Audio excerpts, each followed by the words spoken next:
Yeah, this game is the best game. It's why I'm always here on time, every time, never stopping.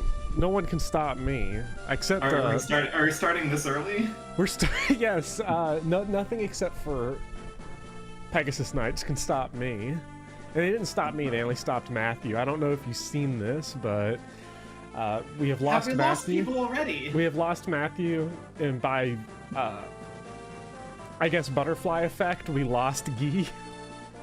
Are we already in Hector Hard Mode? We are already in Hector Hard Mode, and Marcus one-shot Guy with the silver lance. Oh, God. It was... I step away from one stream one time. Yeah, it's... Everyone's been all like, oh, Vivian's gonna be the run killer here, but like, so far, what's the body count bopper? Yeah, huh? people are saying, whoa, chat is weird. Chat is on the overflow over top of this is Bizarro. That sounds delightful. Let me fix that. But anyway, yes, we all thought you'd kill the run, but I think the assumption that we made that was wrong was that we would get far enough to get to the maps that would kill the run. Yeah, I'm still on 2 coins, right? Yeah, most people are like, oh, okay, you know, Battle Before Dawn, Cog of Destiny, the one with the Berserk staff. Chapter 12 really is that. the How run killer. how about the Peddler 13X as the run killer chapter? Oh, wait, somebody in your chat has said that we're up to 3 coins? I don't know what they're talking about. That can't be right. That's not right. That's not true. So, hello everybody. Hello Termina, Dijon Mustard, Corey Punch, Murdered X, Echo Arts, Max, Mr. Misterson, Oroko, Trino, Speedy Hawk, Bluster Me, Dotstuff, Corey Speedy Hawk Punch. in the audience. We have a Speedy Hawk today. Lauren, Liberty Aaron, Liberty Ernie. I should be specific and pronounce Constable. It is exciting to see everybody because I have been gone for like 2 weeks. So this is what 13X looks like. If you have no Matthew, you have no Guy, but we do have Rebecca. So, well, as long as we have Rebecca, I think we're gonna be okay. Yeah, I think we're fine. So, okay, everybody. I hate to say it, but the sanctity of the run has been sullied a little bit because I played one turn of this chapter at the end of the last stream. But then something happened. We had a little bit of emergency. House almost burned down, and by that I mean the smoke alarm went off. And I had to go solve that problem, and I just reset the chapter. Now, nothing happened because I didn't even reach enemy phase, but I've had time to reconsider my choices. I have broken your trust, and for that I am deeply sorry. Well, at least you're honest enough to own up to your horrible mistake. Yeah, that's actually not true. I don't give a shit that I broke anyone's honor, but so are you gonna use the Oswin strat? I don't know what the Oswin strat is, but here's what I'm gonna do. Watch this. Okay, so we're gonna take what are we gonna do? I see Archer right here, and that immediately sends my it makes me immediately want to just stand right on this spot because the archers are going to move last. Yeah, that's what the map is telling you. Manipulate the AI. The question is, how do we manipulate the AI? Because they can just pour in from up here. That makes it awfully complicated. So I think what we're gonna do is we're gonna get Sarah away from that axe bro that she starts right next to. Lowen's got that shit on lock, and then we're gonna get Merlinus out of here. I think Oswin will choke this point. We're gonna get Rebecca out. We're just getting the fuck out of here is the game plan. Are you gonna try to get that house up there? Fuck That's yeah. That's the incentive. Fuck yeah, we're going for that house. Imagine not going for the house. We don't have Guy. We need money. I need the 5K that they got stashed up there, so yeah. We're playing full Bartre Dorcas emblem now, and I am not happy about it. It's time for Axe Bros. Yeah. Oh, they're gonna get the snacks too. Okay, I know this map has ambush spawns. Connoisseurs of Drunk Emblem will remember ambush spawns, killing Merlinus, but... I mean, they can't kill Merlinus if Marcus is holding on to him tightly and affectionately and lovingly. Yeah. Did Jagan die? Nah, he's still here. What's in the village? I think it's $5,000? Yeah, I think it's 5K. 5,000 American currency? Yeah. Sure is. Oh yeah, go low and three-shotting Axe Bros. God, it's what I live for. I'm sorry. That's going to be a two-shot when Rebecca gets that chip in. This is true. Ooh, Oswin's got the Javelin. I don't want the Javelin equipped. What do I... I'm a little worried. Why are you worried, Bobber? Where's Marcus? Where's Marcus? Somebody help me. This is okay. Yeah. Wow, thanks Forrest. Thanks Elliewood. That frickin' just 2 rounds bar trade's fine. Jesus Christ. Bartray's so bad. Like, who thought this is a... I love how, like, the Carla thing is, like, a joke, you know? Like, the recruitment is a joke. And they make it an even bigger joke by making Bartray, like, the worst character that's ever been in, like, a Fire Emblem game. Yeah. I think it's great. I'm sure you do. I'm sure on Elliewood normal mode this is fine, but... Oh, on Element normal mode, you don't even notice. Also, how dare you? I play Hector normal mode too. Don't be crass. Don't do this to me. He still doubles us. Come on, man. Okay, so what I want to kill this guy so that we can get Marcus into here and choke this point off.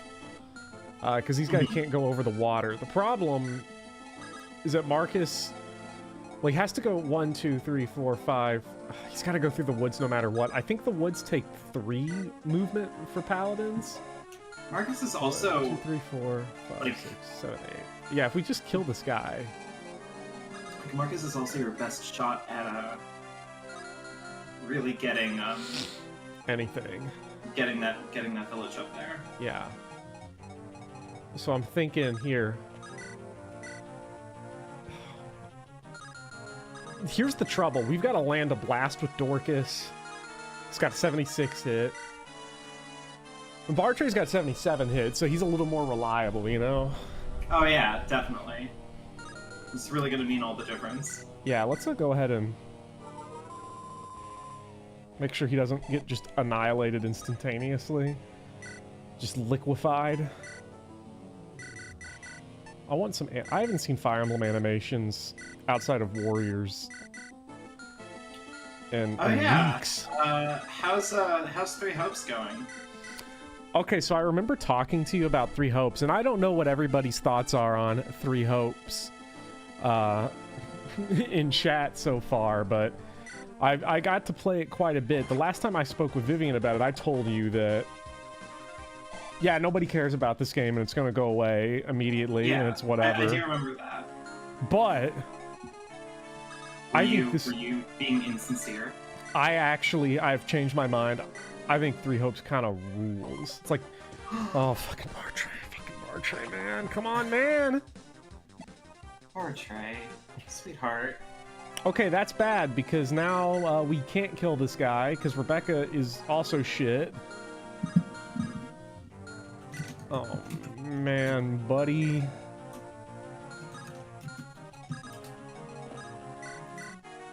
I will say, by the way, that at some point in time in this venture, I'm going to have to like step away quickly to get my dinner. Mm-hmm. By that I mean like dinner will arrive here, and I just have to go upstairs. Because we're getting barbecue. So barbecue. That should be exciting. Man, I want dinner. Sorry everybody for being late, by the way, for the stream. I was busy watching Star Trek: The Next Generation, and I couldn't be bothered to abandon my post. I haven't gotten to Next Generation yet. I've been stuck in original series. Yeah, I just skipped straight to season 3 of Next Generation. I watched a couple season 2 episodes that people say were good, but Yeah, I hear that that's the move to make, but I'm stubborn. I'll go through them all. It's all good.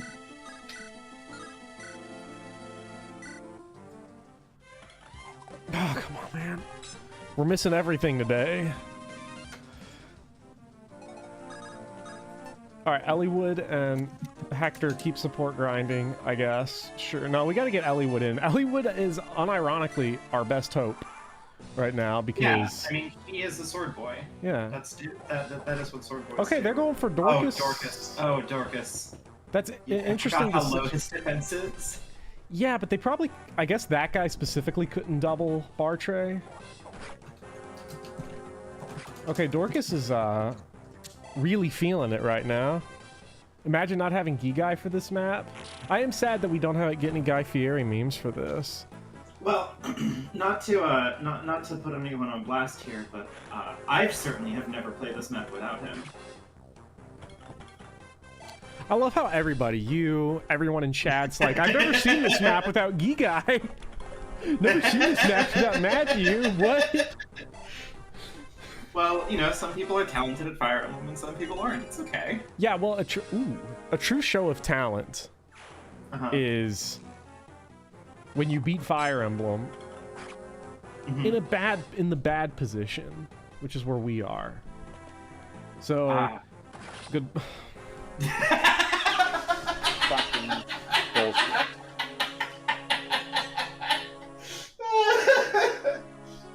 Fucking bullshit. Just the timing of that was incredible. Are you kidding me? I hate this game. Where's Dorcas in the shit right here? This is like I'm just gonna say it. I'm just gonna say it. This is the worst Fire Emblem game ever made. Oh, come on. I saw your tier list. You know that that's not true. What people didn't realize is that C tier was actually F tier, and F tier was mega F tier. Oh my god. Listen, the worst part about that tier list that you made is that I genuinely love Binding Blade, and I have no good reason. Like, I've noticed that. I've noticed that. Everything you said about it is true. Like, I don't think that you're incorrect about your thoughts around Binding Blade. I just still love it, and I don't quite know why. It's funny because, like, okay, I don't mean to be insulting to any... Yes, I do, but... I was about to say, you don't have to lie to us. It's oh okay. my god, I hate... By the way, Bartray is, like, honestly, we can add... I think Dorcas's death is Bartray's fault. If he hit that 77, Dorcas would still be alive, and Natalie wouldn't die of medical debt. Now... Fucking Bartray, piece of shit. Yeah, no, Natalie is gonna fucking die because of him. Oh, and he's now one off from... You fucking son of a bitch. It's fine. This is where Elliewood comes in, right? This is where Rebecca comes in. God, I love Rebecca. We gotta get someone good on this team. I've played this game so many times that I've built... I think I've like, developed every character through my myriad playthroughs at least once. So I know what all of them look like when you put in the effort to make them good. I adore Rebecca. I think that she's great. Like, I don't know. I love archers. That's my, like, controversial hot take. I understand all of the tactical reasons why archers suck. But, like, I love them. Yeah, I like the slow grind. Okay, so a couple thoughts that I have here. Okay, number one, I have noticed that with Binding Blade really quick, that, I always get so much pushback for not liking Binding Blade, and then, like, the second anybody tries to explain something about the game, they turn into a blubbering jellyfish.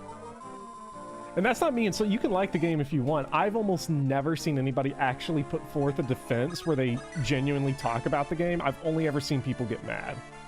And that's pretty unique, because genealogy fans bring up a ton of shit from that game. Of the other games I don't like as much. But for some reason, that game is the most susceptible to just, let's just say return to fish mentality. as we'll call it. I think the music in Binding Blade is pretty good. I actually kind of like Roy's narrative in this. I like, it's a flimsy one because it's a Fire Emblem game and most lords' narratives are pretty flimsy. Like, I think the only characters who have like interesting narratives that are also like the main characters are like Erica and Corin on paper. But like, I like that Roy's narrative culminates in him like choosing a radical like option for peace instead of just going, well, it sucks that this poor girl was turned into a nuclear warhead. Times die, sweetheart. Like, you know, that's pretty good. That's about it for me. Like, I like the animations. I think that the animations are cool, and some of the visual design of characters, like they're like battle sprites, are really cool. And Binding Blade gets to have that because they did it first. So, if you don't like Binding Blade, you might as well turn in your gamer card and probably just stop participating in society, and you should go play with your blankie. Well, funnily enough, Speedy, I've got my blankie right here. I have it in case. If I get mega triggered by chat, I have it here so I can wrap myself in it. Marcus is just like saying, fuck it, I'm just gonna get hit by every goddamn thing on this map. Ooh, Sven actually has a great point. The zero damage twang in FE6 is fantastic. It is really nice. I love that twang. I do too. Not Wendy, someone else got to the point where they were getting twanged a lot. Say, Wendy does not have the defense for a twang, excuse you. The defense that a lot of people throw is that it has good world building, and I saw that defense up here in chat. My problem is that the world building in Binding Blade, the majority of it, at least in the narrative, comes from a massive exposition dump in Chapter 24, and what has to be one of the worst paced story moments in the entire franchise. The continuous conversation that Roy has with Jan is atrocious. Yeah, that one's like genuinely pretty bad.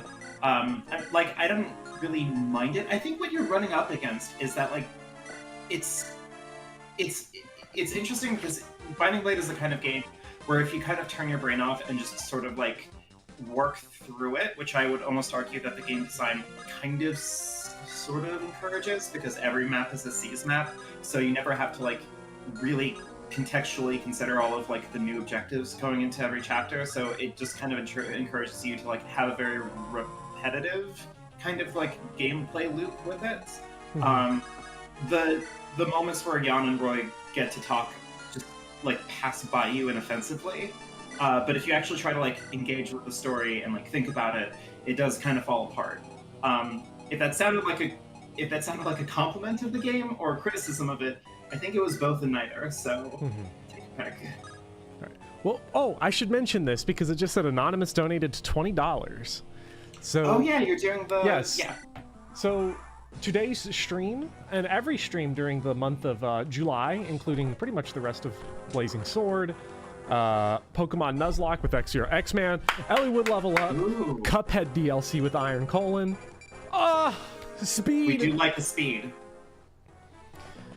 Are going to be, all the money generated by these streams is going to be donated straight into the Colon Cancer Coalition for research and awareness on colon cancer, in memory of Billy Kametz, the voice actor for Ferdinand Von Ayer. Although, in my heart, he'll always be Josuke from JoJo's Bizarre Adventure Part 4. The best. I watched Part 4 in Japanese. Yeah. You know, so. I mean, I did too, but I went back to watch some of it in English just because. Right. And. I'm sure he knocked it out of the park. Yeah. Like, okay, the guy was exceptional. So Osman now just created a Rebecca feeding machine, just so you know. Oh, thank God. That's the only thing that we're here for. All of my complaints about Fire Emblem Three Houses, some of which people might actually be able to hear soon, maybe. Like, above all else, the voice acting in Three Houses across the board was pretty good. And I do say that when it comes to like ranking the nobles, like the noble cavalier trio, Ferdinand always shines for me, and not an insignificant part of that was because of like Kamessa's voice acting. Mm-hmm. Like he really did put a lot of heart into that character, and Yeah. it is really a shame that he died like as young as he did. Yeah. I do agree with you, Raul, on the large cast of FE6. I think that helps the game a lot, especially on replay. I think my problem with the cast is more so a game design philosophy where I think if you took all the characters that are shit and just gave them +1 in every stat across the board, the game would be much less grind dependent. I think my problem with the large cast is that it's fun once everybody comes into their own.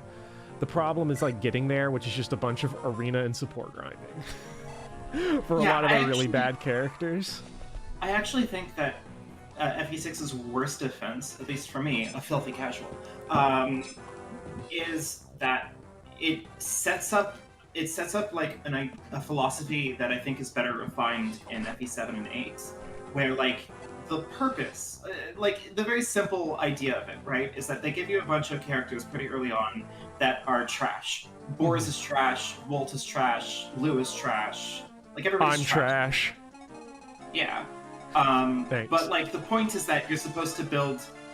I thought you meant you as in Roy, but you know, I would never call you trash. Also, I never said that you were trash. Excuse you. Oh man, okay, this guy can get to Rebecca now. That's bad. Suddenly the feeding machine is dropped. Bopper has low growths. But anyway, so then in addition to all of this, you get pre-promote characters who are kind of like the bare minimum amount of like competent. Like you don't really get a pre-promote in FE6 that like just out the box shines, unless you're talking about like Carol, you know. But, yeah, you can warp him onto Milady Island and then he takes care of business. Yeah, he sure does. Yeah, that was the weirdest moment of that Percival. series. Right. I'm sorry, everybody. I did forget about Percival. Percival is also the one pre-promote that's like actually pretty damn good. I mean, Percival's pretty fucking good. I used him for the first time in this run recently. I thought people were making some shit up, because generally the way it goes is like the better you get at Fire Emblem, the lower the stat thresholds are required for a character to be good, if that makes sense. So like Cormag for Iron Colon is pretty bad because the options are so many for what you do with Cormag, but his stats aren't high enough to adjust for Iron Colon's and experience, whereas Gilliam has such high stats in his run that he can do almost anything with him and it doesn't matter. Percival is just... I thought he was maybe like that. Like, okay, you can fuck up and get him killed pretty easily, but if you are good enough... No, Percival's he's really just good. fucking He's broken. just, yeah. like, unless he runs into a Horse Slayer, which I'm not saying he did in my run. Fucked people up. Alright, so fine. I take it back. I did forget about Percival, but I also want to kind of cut a fine line here. I'm not saying that all of the pre-promotes are bad. I'm saying that they feel bad. Like, again, except for Carol and Percival. And also everybody who's saying Melody and Zeiss count as pre-promotes. They don't. They literally don't. I know that they're strong, but, like, they're not pre-promotes. They're unpromoted. Please speak, you know. What I'm trying to say is that, like, game feel comes into it a lot in FE6, and I think FE6 is really bad game feel because Garrett is pretty good, and Echidna is pretty good, and Marcus and Jared are all actually, like, competent units who, if you know what you're doing, can do good things for you pretty easily, right? They just feel bad to play. Like, FE6 has game feel problems everywhere. Almost everybody feels really bad to play. And I think a lot of it might come from, like, when a lot of people engaged with this. Like, I know that FE6 was definitely not my first Fire Emblem. My first Fire Emblem was Blazing Blade. And Blazing Blade's, like, balance, the things that they did to adjust, like, weapon stats, stat growth, etc., means that going back into Binding Blade makes all of the game feel problems that it has will feel much worse, because now nothing hits.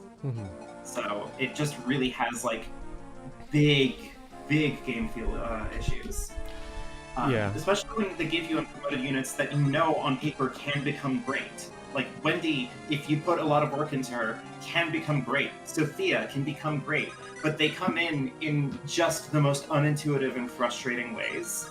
So it just never feels like a good idea to invest the time. So, okay, so I've been playing Vistaria's Saga, and I've played a little bit of Berwick Saga.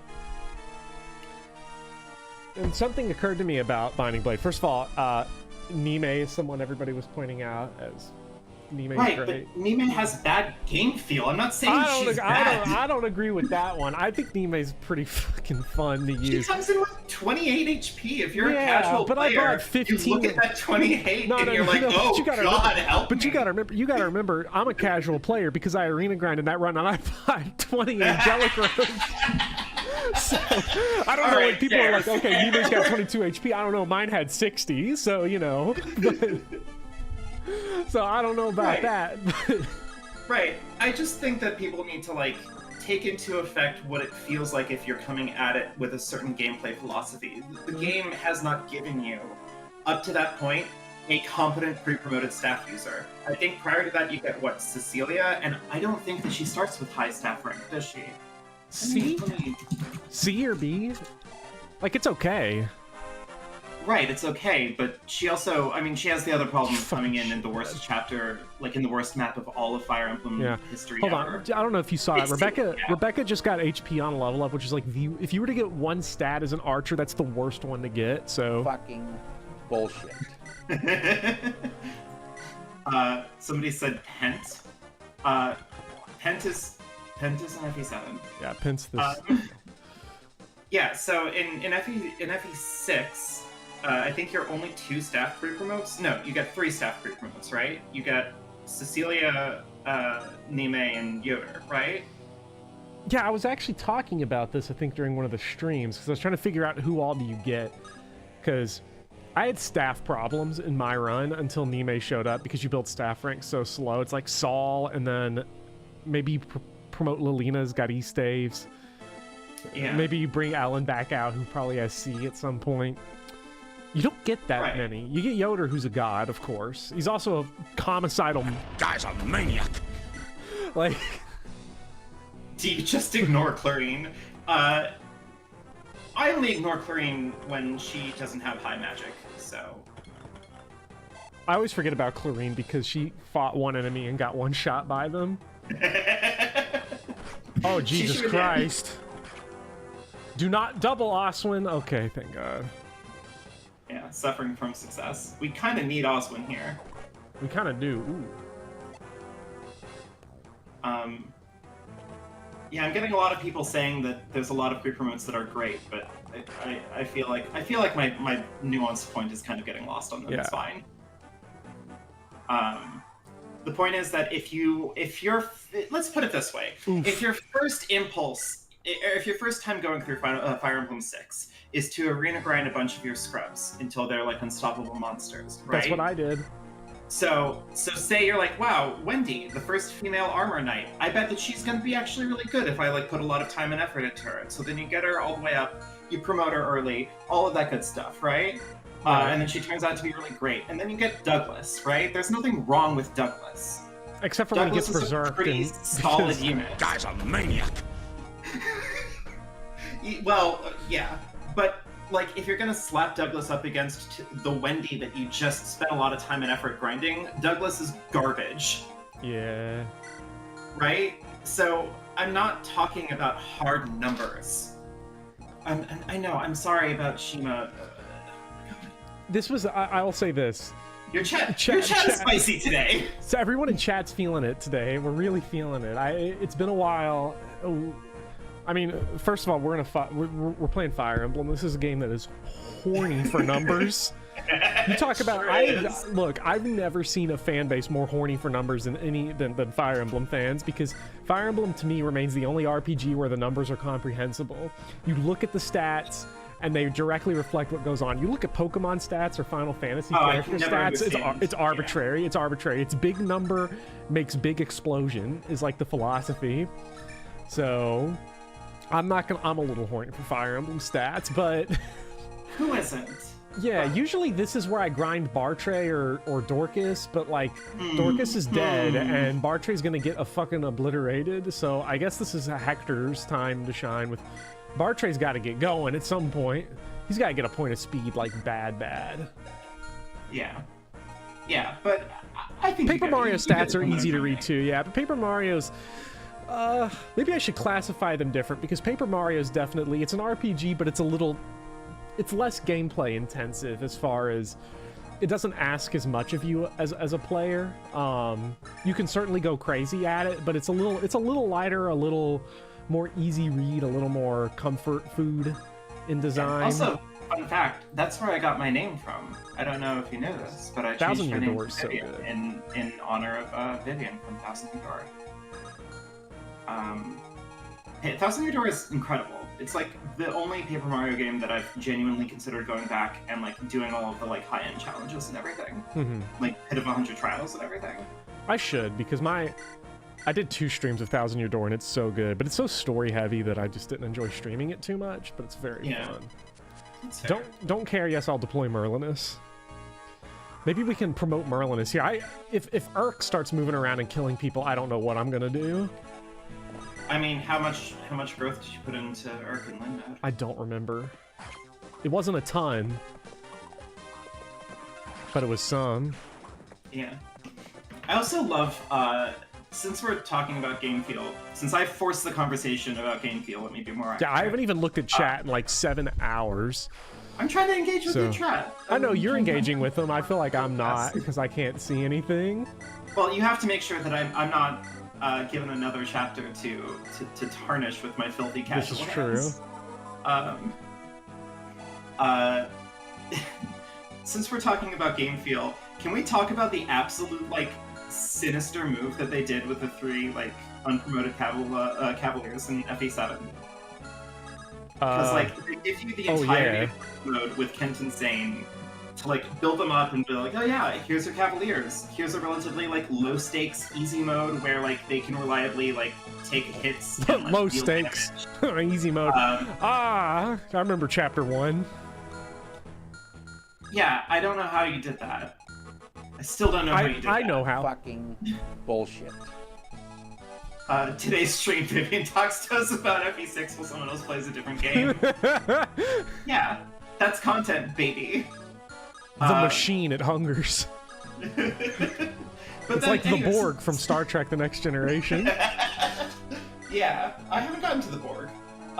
Anyway, so like you're given all of this room to like grow Kent and Sane to be like fun units, and then they take them away from you and give you Lowen just long enough that you kind of have to use him to get through some of these chapters. So like you start to get a real sense of like what it means to be like a Cavalier that technically has like a defense stat. And then they drop Kent and Sane right back into your lap in a very weirdly difficult chapter with terrible equipment. It's beautiful. Yeah, they do have really bad weapons from what I remember. Yeah, Kent has a steel sword and a javelin, and Sane has a steel lance and an iron sword. I tell you this, any character in Fire Emblem that comes in with a steel lance, just go ahead and murder them, because they're never going to be good. I'm just going to say it out. Actually, wait, somebody track this. How many characters in the series have a steel lance in their inventory at base and are good? I'm actually very curious about this weird cross section. I could probably tell you an FE7 who starts with steel weapons. This is the most... So Dorcas in Eliwood mode starts with a steel weapon, and he could be okay if you hit a lot of, like, gave him a lot of love. Yeah, but I want specifically the steel lance, because I find, like... because that's like Kyle and shit. Okay, so Melody does. BRB gonna kill off Fiora? Okay, there's Fiora starts with a steel lance. Oh right, Fiora starts with a steel lance. Zealot comes with a steel sword, steel lance, and a javelin. Okay, so he's letting the javelin do the heavy lifting. Good on him.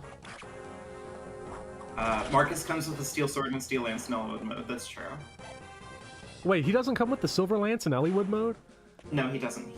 God, Eliwood got ripped off. What the fuck? Yeah, I mean, there's a reason why no one likes Eliwood mode. Chapter 11 on Elliewood mode might be the least played chapter by hardcore fans of Fire Emblem in the entire series. Well, I mean, the problem... Oh my god! Guy's a There he maniac. goes. Oh god, he's right in front of all of those cavaliers. He's running for him. Oh god, Urk, no, wait, please, you don't understand. Okay, the house in the woods block him. I swear to God. Urk, stay there, buddy. I'm coming for you. Maybe rescue him with Lowen? Oh, I can rescue green units. This is true. Oh no, but he's too far away. Urk, no, please. He moves after the enemies, though. He moves after the enemies. Yeah, I just don't want him to move further in. Oh my God. Again, I'm so glad I updated the soundboard. Guy's a maniac. Why did he bite me? I really just couldn't figure out if I wanted to leave in "Why'd he bite me?" But I don't feel like it'd be relevant often enough. Yeah. When Urk's death counts as a death, he's technically not a party member. I mean, we put him up on the thing because we don't have access to Urk. I think that's the point of it, right? Yeah, because like I also include oh my god, this guy's gonna double the living shit out of... Oh no, this guy's got 4 speed. That might still double Bartray. I should probably check. Poor Bartray. Bartray. So Life bad. is hard for him.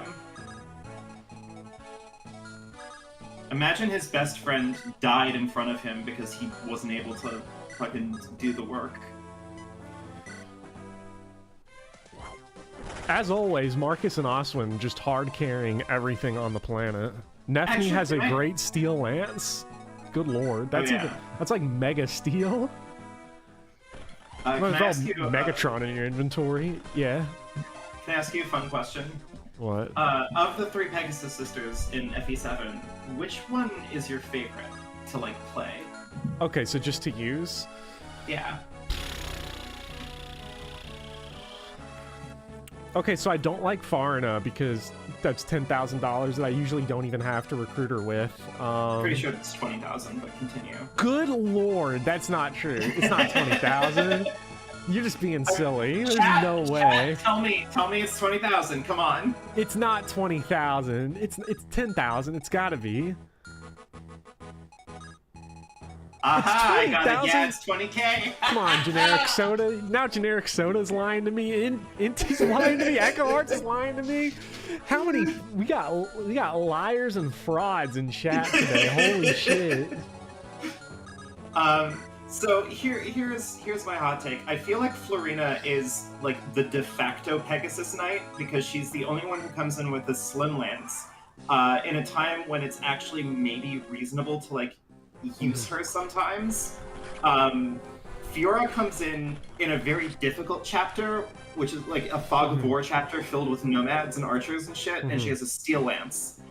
So like it stacks the deck away from you playing as her because like if you're playing this game as a casual, like, you know, just going through like your raw intuition, she's not going to feel very good to play because she has a steel lance and like is in a very horrifying map to play as. And then Farina is, you know, a Hector mode only character that costs you 20,000 gold. I can't believe that. If you buy her, she comes with a killer lance and she feels fantastic. Well, she comes in a chapter that's very good for her, unlike Farina, because... Yeah, because they want to make it feel like you've made a worthwhile investment. Can you imagine? Okay, imagine you spend $20,000 on a character like that, but instead of all those, like, level 3 bishops that are there for her to just get, like, 6 levels off of instantly with her killer lance, imagine it's like a Wendy situation, and she starts, like, 700 miles away from the nearest enemy. Yeah. Also, Speedy Hawk, I didn't say that Florina has better game feel. I'm just saying that Florina becomes the de facto Pegasus Knight because she's there for most of the game. Like, Fiora comes in the same class, bad weapon, bad map for her. Farina comes in, great map for her, great weapon, but 20k in the hole. Like... My boots economy can't handle this. Good lord, man. Oh, he's going... Guy's a maniac. Oh, legendary. They actually... Okay, you know what? shout out to this map design, actually, because this house and forest here, they actually made it so that it's very easy for Urk to just not die. Also, Corey, I think the flyer with the axe reaver is Heath. I think you might be thinking of Heath. With the Yeah, axe reaver. Heath has the axe reaver. I know that one, definitely.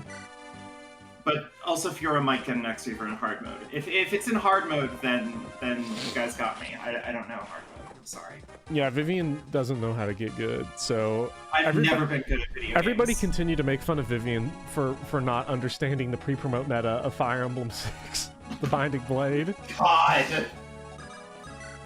Rebecca Blood. Okay, do we... This is where it gets complicated, because, like, I want Geets, because I want someone who's actually good, Right. and not Wallace.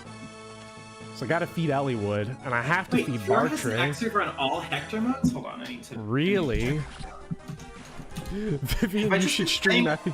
Gmark Have I wants you to just been stream playing FE6 Elliewood hard mode mode. for like a while now? Because I've been trying to go back to Elliewood mode and see. Nope. Oh, Okay. Speed. No, I'm sorry. No, Chat is wrong. bruh. Axe Reaver is hard mode only, according to the Fire Emblem Wiki. Oh, did Bartray get speed? He got speed. Yes. Oh, that means We're getting Carla. that. Look, that means he can now double 0 AS enemies. So if we can find a soldier with a steel lance lying around, the legend of the steel lance will continue. Do you know what this feels like? Good game. Like this feels like when somebody has like gone through surgery and they have to stay in the hospital until like they can go to the bathroom on their own, Mhm. right?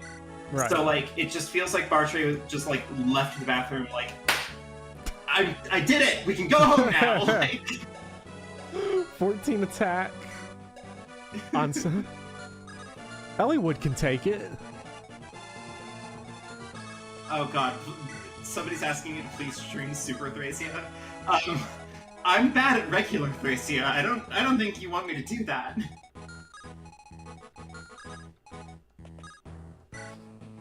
Hey. Yes, okay. So, that crisis has been officially averted. Give me that Iron Blade. Oh, What are your yeah. thoughts on what are your thoughts on the three mages? Urk, Pent, Nino. Urt. So our three the sage line, basically. Yeah. Urk is the dumbest fucking name I've ever heard in my life. But he comes with the goddess icon. That's pretty good.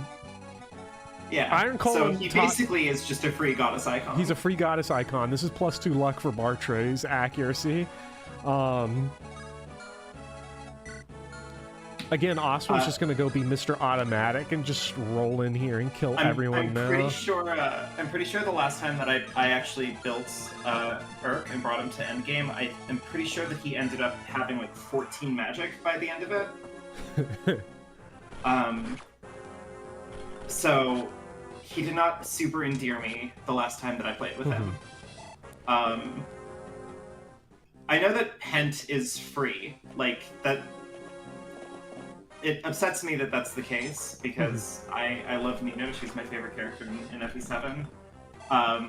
But Pent is just stupid levels of busted.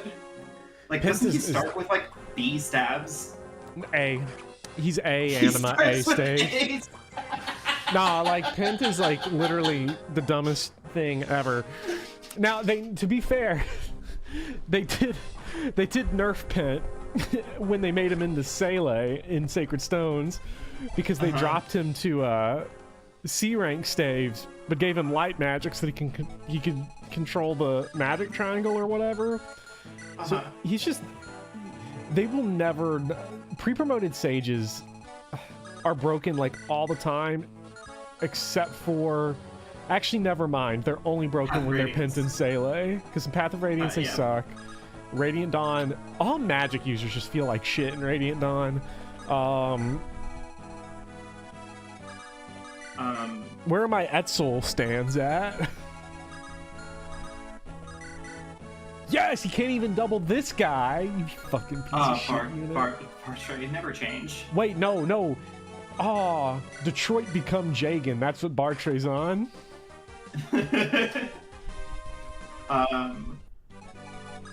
Wendell's good. So Wendell, I have so much problems with like Shadow Dragon's game feel because if you've supped at the teat of GBA Fire Emblem for a very, very long part of your childhood, and then you go to Shadow Dragon, and then you see the pre-promoted unit stats in Shadow Dragon, your immediate first thought is like, oh, they are all garbage. Like, none of these guys look even remotely like good or interesting. But that is, and I'm brave enough and powerful enough and like mature enough to admit this. That is garbage. That is not fair. The reality is that most units in Shadow Dragon have garbage stats. Pretty much all of them do.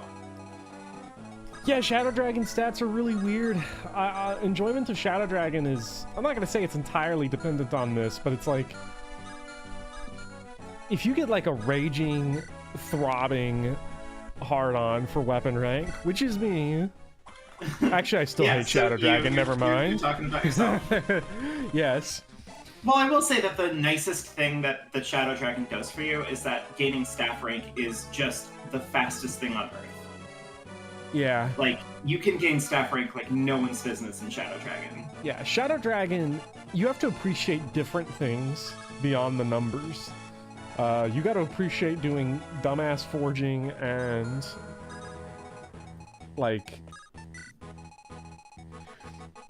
If you don't care about characters and you don't care about characters having like their own kind of, I guess, Ludo storylines where you're building them up as much, Shadow Dragon can be very fun because you're basically just playing with anonymous blocks. It's like a Lego game.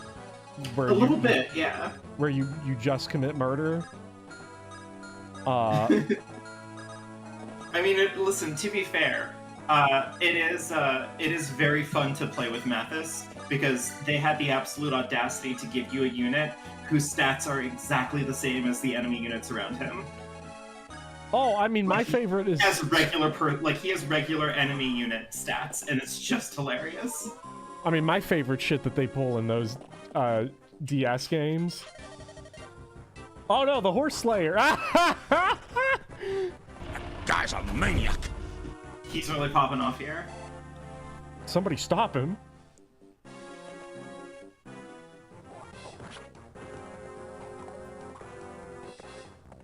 Okay, Marcus missing, that's actually a big problem. Nice crit, nerd. Mathis has a great luck stat. Oh, I'm sorry, I take it back. You're right.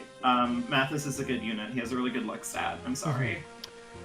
Yeah, so my favorite of that moment is in New Mystery of the Emblem, where Astrom and Violent, on the higher difficulties, it's not that... Okay, so Mathis has the same stats as the units around him on, like, hard mode. Or normal mode. On hard 5, or on Lunatic FE12, Mathis, Astrom, Violent, they start with stats that get them one round by the enemies around them. Actually, I'm not 100% sure if that's the case for Mathis and Shadow Dragon, but it's pretty close if it's not. Like, you talk about a guy who only exists to get bullied and beaten up. Nice recruit, nerd. God, it's just so fucking funny. I haven't had unit design that funny since like Revelations, where like you get Hana and she can't hurt anybody around her.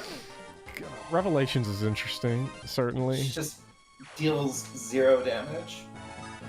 Yeah, I think Mournful Relic, I think that's another thing too. If you abuse Warp a lot in Shadow Dragon, which I do, it's not going to be as fun. Because my problem tends to be with that game especially is that I just abuse Warp. It's so easy. It's free. Like, you don't have to worry about anything. They do give you a lot of warp stats. They do. They give you a lot. And nothing stops you from just doing it. And it's so quick, it's so easy. I like your chat pointed out that Hana can't hurt people if you just give her Rinka. I love what Fates does to like mechanics, because there are some units that basically are just free stat backpacks that you just like strap onto people. It's great. Rinka is pretty good in Revelation if you're trying to use some meme lord like Hana. Yeah. I will give I points for also that. loved that they gave you Odin like halfway through the game, and I think he's like a level 9 Dark Mage or some shit. Like he comes so in and bad he's in just Revelation. aesthetically bad. Yeah. Yeah. Get out of here, dork. I can't Eric. believe that Eric exists only to be dunked on in 2 games spanning 2 generations. Shout out to Oswin for just giving strength and defense, just going full on his lunatic build. This village Dress is as not dead. Okay, thank you. Because once the rain lets up, Marcus gets there. And also... Guy's a maniac. Yeah, here's Marcus fucking popping off. I'm like your obnoxious uncle when he gets a grill and all he wants to do is invite you over for cookouts. Whenever I get a new, whenever I get a new sound clip on the soundboard. So, just so everybody knows, the next 2 streams are just going to be filled with... Guy's a maniac. The Resident Evil 2 trucker and David Lynch. Fucking bullshit. Fucking bullshit. Oh, okay. For a moment there, I thought somebody in chat was asking that they wanted to meet somebody who actually enjoys FE7, but they were saying FE7 weather. Because if it was just FE7, then congratulations. It's like one of my favorite games in the series. Yeah, the weather's the worst. I think it's rain and snow, but whatever it is so Yeah. bad. It's like the Power Glove.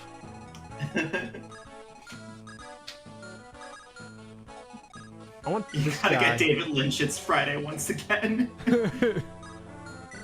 God, what a legend. Hector is about to set up this kill for Bartray so hard. Hector is a legend. Hector is actually the best. Just like Oswin here. Man, I wonder, do they sell javelins here? Because I need to get a couple more. I hate money management in this game, like, so much.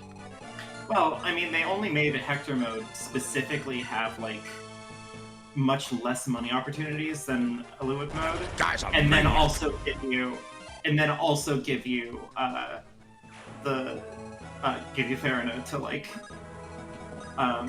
recruit. It's just a fun little gift from them to you. That'll be the fun part, is because when I get to Farina, it's going to be definitely a question of, okay, I have 4 characters left and I have $0. What do I prioritize here? Yeah. I feel like this game is going to be an absolute bloodbath. I mean, 3 people are already dead. Yeah, but like we also have... Oh, you didn't see the end of Lin mode. Oh, God. You'll see. What have you done? Oh my god, Marcus, get to the fucking Priscilla village. I swear to God. I love how they're just edging. Watch. The rain is gonna end right before the next. Can you get ambush spawned by weather ending in this game?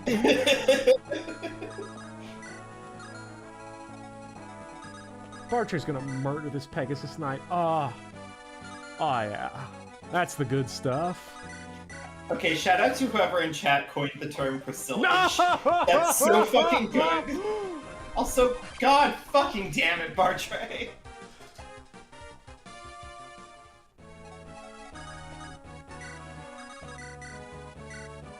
It's fine. Rebecca's got it, right? Yeah.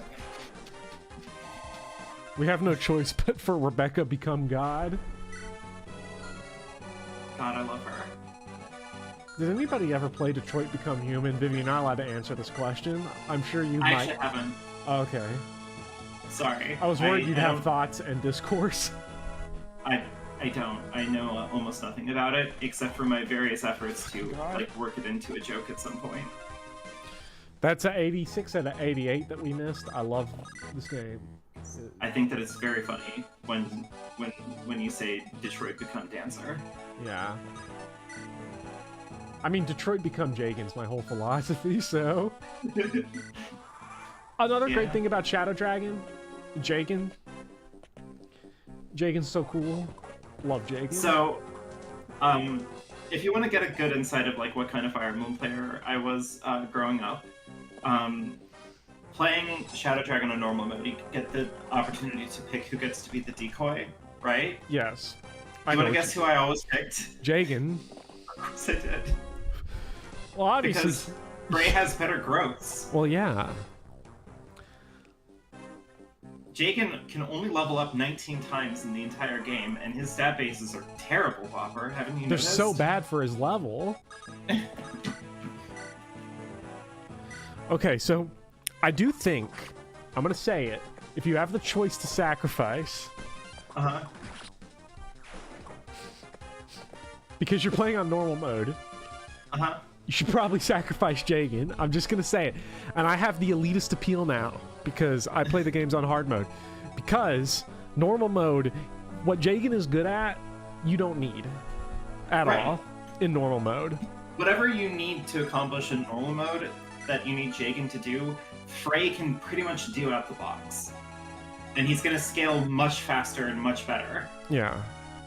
And if you want to get Norn, just kill Gordon.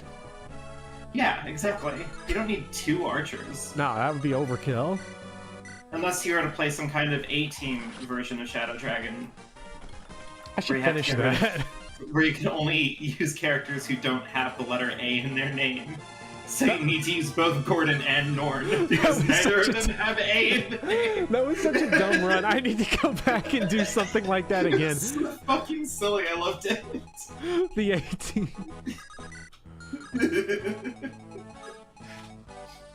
Just a bunch of legends on the A team. Because Yeah, sacrifice can enable, so Gordon and Norn are Christmas archers. That's so good. I can't wait to get a free men's staff here. Sometimes your chat really pops off. They go hard sometimes. I appreciate all of them, so... I believe the rule, by the way, in your A-team run was that you're only allowed to use Marth for villages and seizing. Yes, Marth could not do anything except those. You know what? I don't know if raise your hand in chat if you want to see the A-team return. I'm sorry to revive it like this, but it was such a funny run. I think it was the backlog that I looked at that I was like, I'll give this guy a shot. Like, Yeah. nobody can create a run this silly and not be like cool on some level. Yeah. Why not use the quality of life patch that removes guidance requirements, gives you Norn and prologue even on hard 5? Isn't the prologue on hard 5, like if you hack it in, like actually broken and like it's beatable, but it's just such a pain in the ass that it's not worth it? Oh, we're getting a lot of hand raising. You sure are. People love the A-team. Classic. It was a funny idea. Also, you could do an FE7 A-team run and still use all 3 lords because none of them have A in their name. Yeah. And using the lords in FE7 is what it's all about. I know that that was supposed to be like a quirky joke or whatever, but I've always used the lords in FE7 because you have to bring them all into the final chapter. So like, why would you not use them? I just like to imagine that if you were to fill out like a dating website form, you'd write, I'm quirky and not like other girls. I use Lynn Elliowood and Hector when I play Blazing Sword. I don't even think it's quirky. It actually weirds me out that people don't. It would be like saying, oh, I don't really use Roy in FE6. He's just in every chapter. Like, what do you mean you don't use them? Now, I will say I did become Detroit Love Roy in my last run because You gave him stat boosters, I right? gave him like 17 angelic robes and like a bunch of other shit and made him... I wanted to see God. Well, Resident Historian Jess avoids the lords at all costs, so... That weirds me out, You're I'm sorry. alone. Like, you're probably a nice person, but it's very strange. Also, the last time I did an FE6 run, the secret to my success was that you get a speed wing and a Draco shield like early-ish on, and I gave both of those bad boys to Roy, and he carried pretty reliably after that. Not carried, but like I didn't have to worry about him like dying arbitrarily. Also, you know, normal mode. Like I'm also okay. So I'm the weirdo that actually really likes to play Lin mode every time I play FE7. So I usually find the Lord I struggle to use the most is Eliwood. Eliwood is the weakest in my opinion. It's just because his stats just aren't really exciting. Like, Lin is fun to use because she's silly. She gets, like, a lot of speed, but not too much speed. And, I don't know, it's just, it's fun. It's fun to use her because she has a funny sword that, like, gives her a bunch of credit. And then they had the audacity to make her legendary weapon just absolutely shit. Like, there's a lot of good jokes in so Fire Emblem. fucking funny. Everybody should watch Midnight Cowboy's video on Fire Emblem because it goes into like jokes that the game's pulled. Soul Caddy's a really funny joke. I mean, my personal favorite joke will always be the unlock staff in Chapter 6 of Binding Blade. Because you have... Yeah, so in Chapter 6 of Binding Blade, you have this, basically a big grinding arena that you go through where it's... I think there's about 10 or 11 chests in that map and like 7 or 8 locked doors. It's a very high number. And what is most likely the last or next to last room that you unlock, and almost certainly the last chest that you unlock, gives you the unlock staff. Thanks, game. It's always looking out for you. Yeah, I like that joke, actually. These games can pull very funny jokes. Thank you so much for the anonymous donation of $3. Yeah.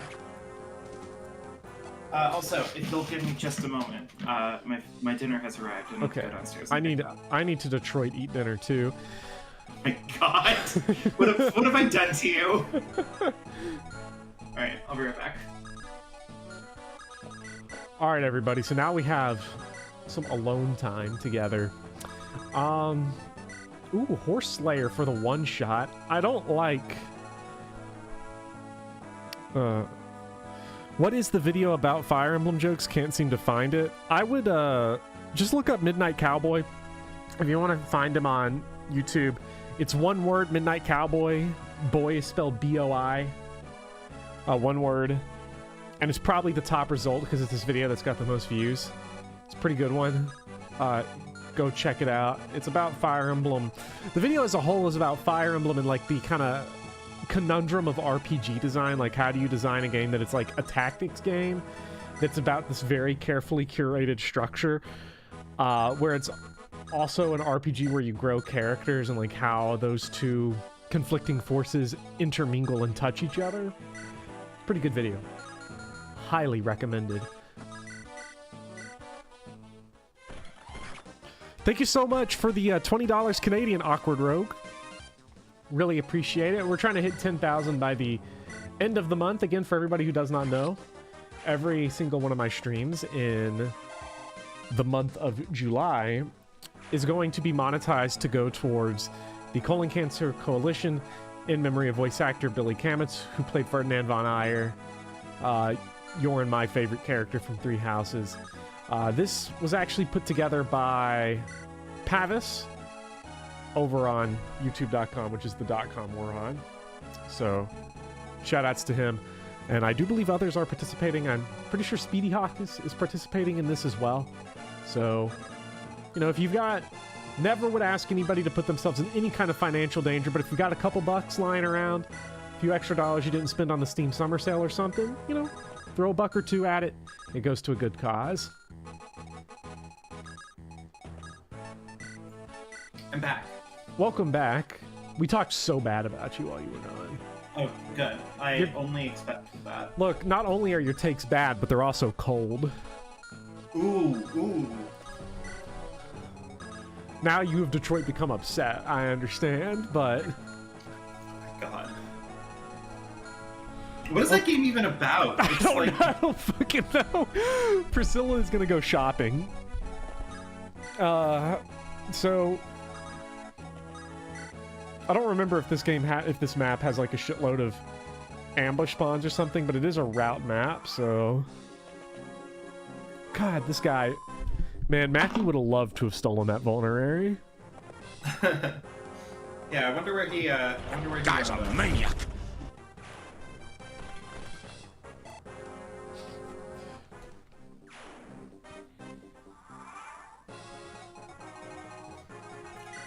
Oh, this one is level 13. Good lord. We're just going to probably insta-promote him the second we get a Night Crest, which I think is not that far from now.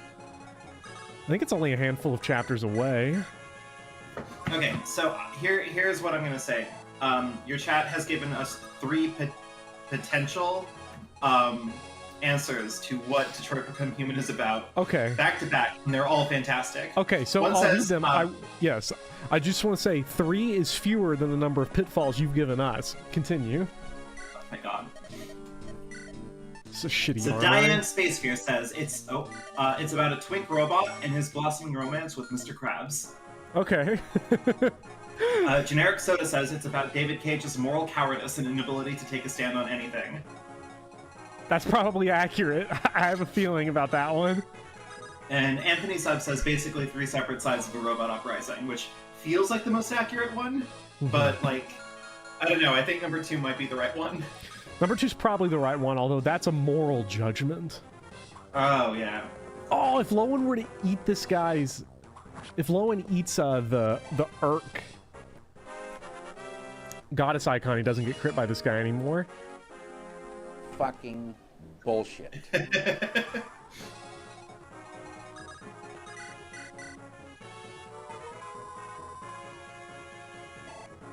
Come on, Urk. Also, I saw that in the chat, Willem. Thank you. Willem looks out for me. Willem cares about my hot takes. Is Willem in the chat? He is. Where's my soundboard for Go Away from Beavis and Butthead? Oh my god.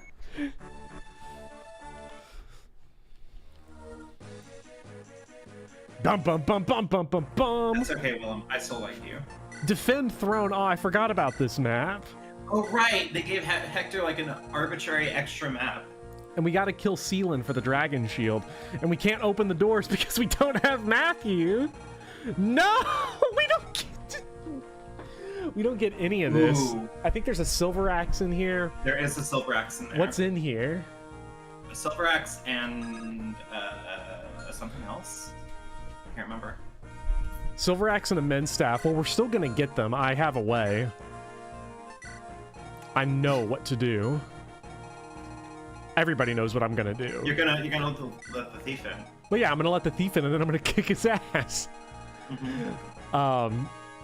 So anybody who saw Drunk Emblem remembers that my drunken idea was put Sarah and Priscilla on this spot and this spot so that the archer and no one ever attempted to break down the door. And I have to say, it works. It does work. I don't know who's chunkier, though, so... Ooh, Sarah has a beefy 2 defense. 2 defense and 19 HP. 3 defense and 16 HP, so it's kind of up in the air.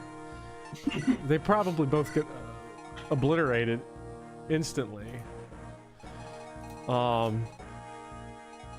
We gotta get... I mean...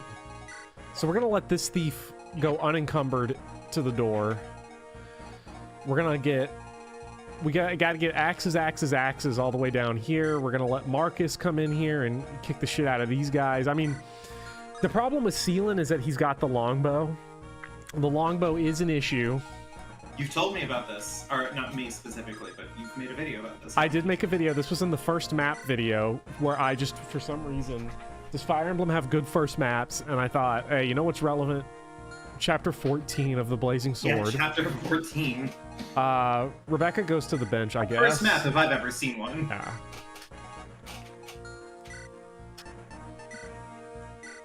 Okay, so Iron Blade will go on. Iron Blade sucks on everyone that isn't Marcus, but that goes for most weapons. Yeah.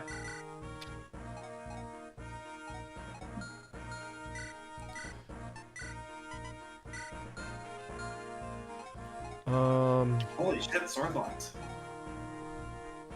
Thank you so much for the $50 sword locked. Really appreciate that. We're not benching Elliewood. Him and Hector are getting it on in a C support fashion. Yeah. And then Marcus is going to want the horse. They're just bros, Bopper. They're just gonna, bro. It's just bros being bros, bro. Horse Slayer, Silver Lance, that's looking pretty good. They're just gonna hold each other and maybe kiss a little. It's fine. Yeah, it's fine. Now the question is, okay, so I am excited for you to see the Lin Mode squad when they get back.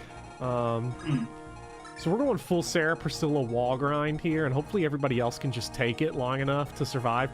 The issue here is Bartray and Urk have got to get away from here. They've got to get away. If someone dies of these two, I probably don't care if it's Urk. I have no door keys and I must scream. Alright, see you later, resident historian Jess. Who would win in a fight? Detroit become Marcus or FE... Detroit become human Marcus or FE7 Marcus. Is there a Marcus in Detroit become human? Because I might play that game now. Let's see, Marcus... What does Marcus need to do? He's got 8 move. 1, 2, 3, 4, 5, 6, 7, 8. Okay, so actually if Marcus starts in the back, he should be good to go. Put Oswin up the middle.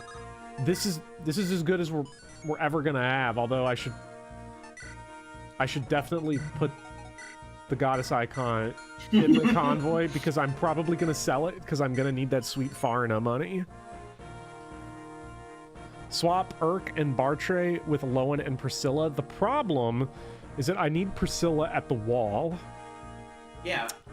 For my strats to work. Yeah, Priscilla is actually engaging in a Dead by Daylight strat called taking hits. Yeah.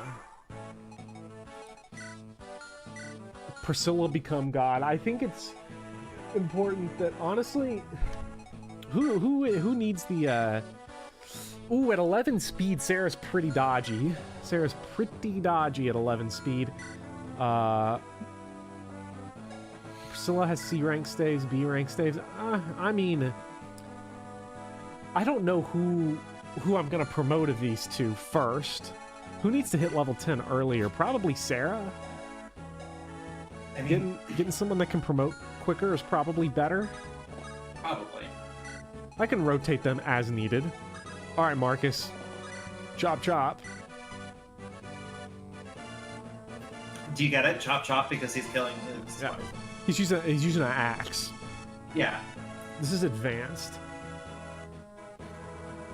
Priscilla by Daylight. And by putting Marcus exactly right here, we can get Seelan right where we want him, which is away from everyone else and in range of only Marcus. Yeah. We just gotta make sure that Seelan can't get to anyone else. How in the world did Sarah hit B staves by chapter 14? Lin mode?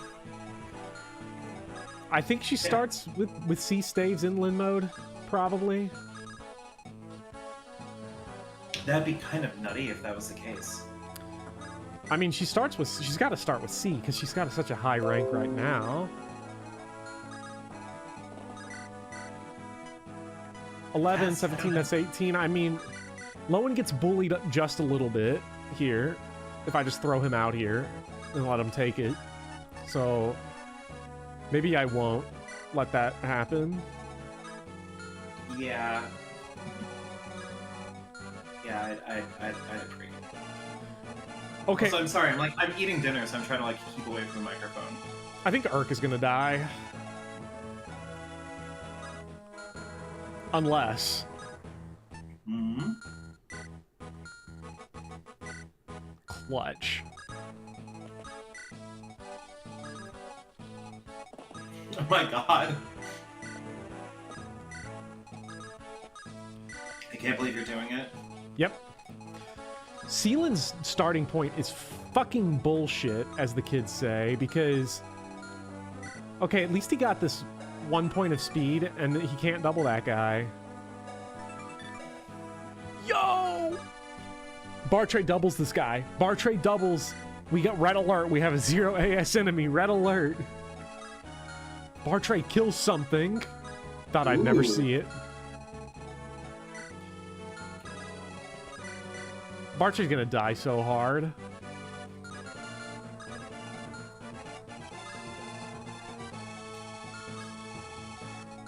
Oh my god. Wow, what a Lynchian starting point.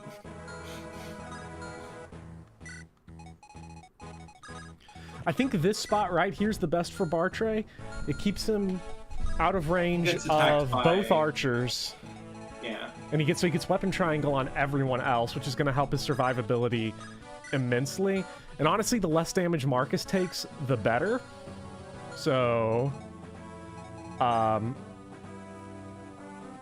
actually, we're gonna have to figure out what to do about the top right.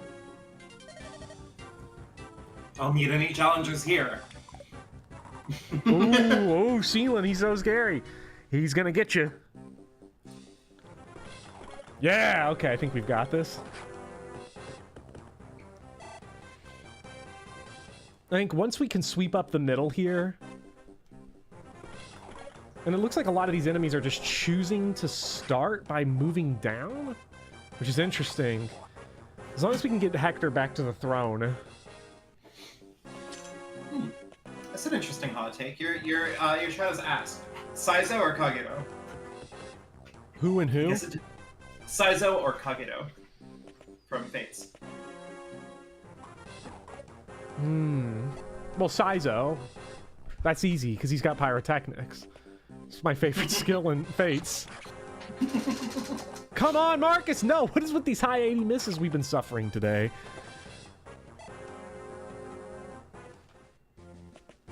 I mean, I like Kagero's beefy strength. Kagero has some fucking thick strength.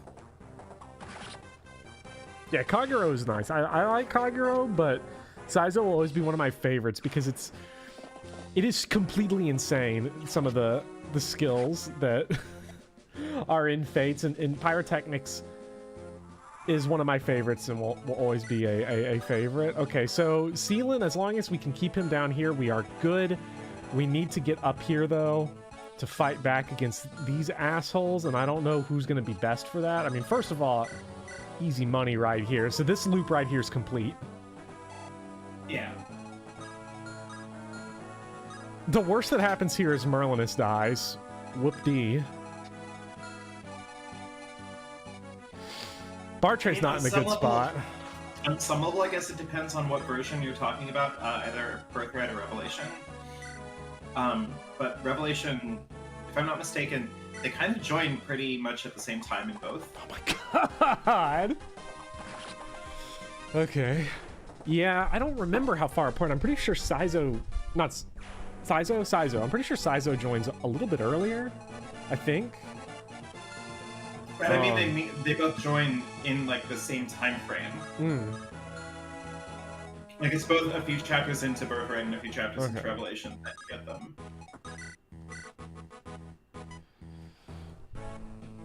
Thank you so much for the $20, Jim Tim Tam. Really appreciate it. We're up to 2.2 thousand out of the 10,000 goal that we're going for here. Nice. Okay, so the question becomes... Okay, so Urk can annihilate here. Is that the game plan here? Yes. I need to get... Oh, that's another thing I need to get on the soundboard is Kaiba's scream.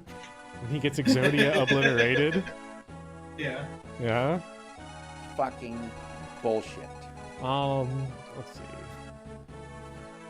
Urk is just a free one round on someone. I think everyone here? Let me see. So he does 22 outright. Okay, he can't kill this guy. He can kill pretty much anyone else here. So I think, actually, if we clear out this guy, have Urk one round this guy, which would then free up Bartray to kill this guy, which allows Hector and Eliwood to move back towards the throne.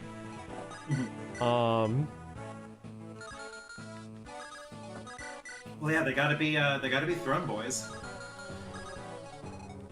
I'd like to get Oswin back more. if we get Lowen back to try to chew up these guys, because...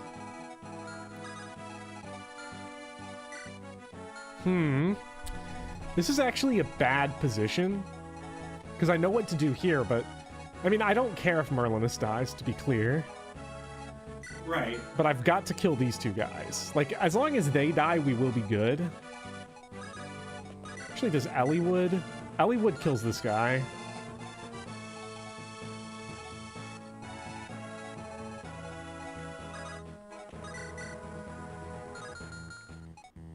Because if Eliwood kills that guy, that frees us up fairly decently. Because that means Bartray... Wait, this is the guy that Bartray would one round, I think. No, Bartray one rounds that guy. I want that. Yeah.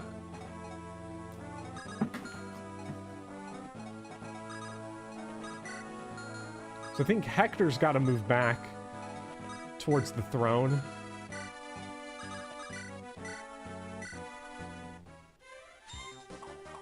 Ooh.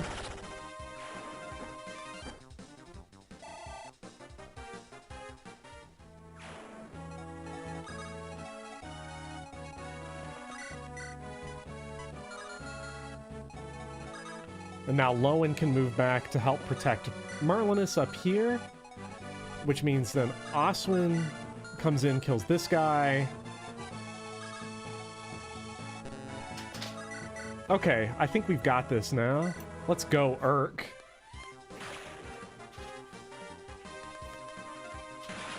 I've seen too many 80s miss today. 86s, 88s, 90s. Yeah, the game is being kind of mean here. Yeah, it's been feisty today. Yeah. They already took Dorcas from you. Why are Why you still stop doing there? this? Oh my god. Guy's a maniac. How many low percent crits has Oswin had? So many. Oh, and it's guaranteed 100 hit. Oh! Guy's a maniac. What the fuck? Please, I know what we want. Oh! Red alert, red alert. We're looking for 1 AS enemies now. God, I imagine Bartray now. He looks like the official art of the Doom Hunter, a Doom guy at the end of the third part of the first Doom, just looking for 1 AS enemies. Guy's a maniac. God, he's picking up the torch where Dorcas laid it. I think the torch is still in the convoy, but...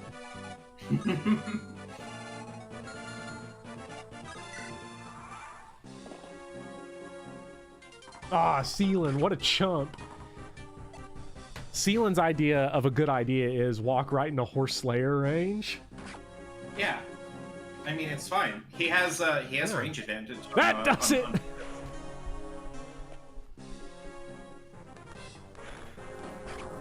I love it when, like... Oh my fucking god! Oh! Guy's a maniac. I told you I was gonna get my money's worth out of this. What the fuck is happening?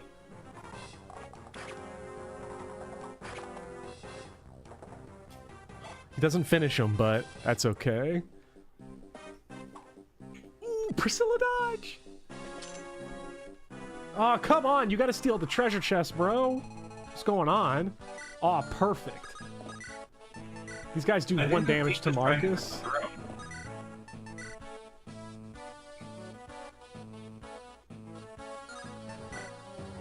Bruh. So apparently the Horse Slayer is a pitfall. The Horse Slayer's trash because of only 2 times effectiveness. Like, it's good for Oswin because he doesn't double a lot of things, but for Marcus, yeah, it's Silverlance Gaming most of the time. Nice. That's what we're looking for. Silverlance is honestly such a good weapon, I might just send it back to the convoy so I don't use it up. Drop it! Oh, Merlin has died! Oh!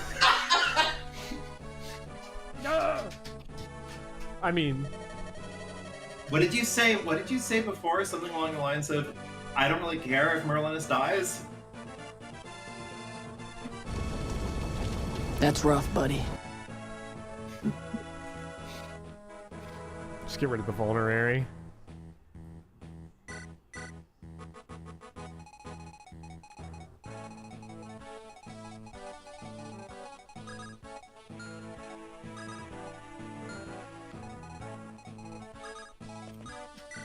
Yeah, I Hollywood think, on I his think that was throne. Fucking bullshit.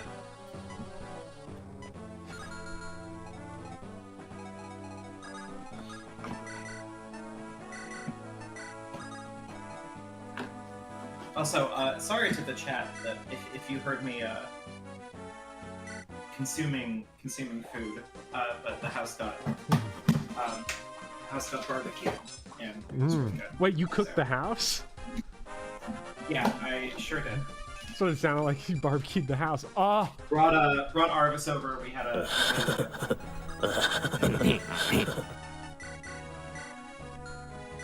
God, I wish I could have dinner with Linking. Linking intimidates me. I don't know what it is. Yeah, I'm not gonna lie, he scares the shit out of me.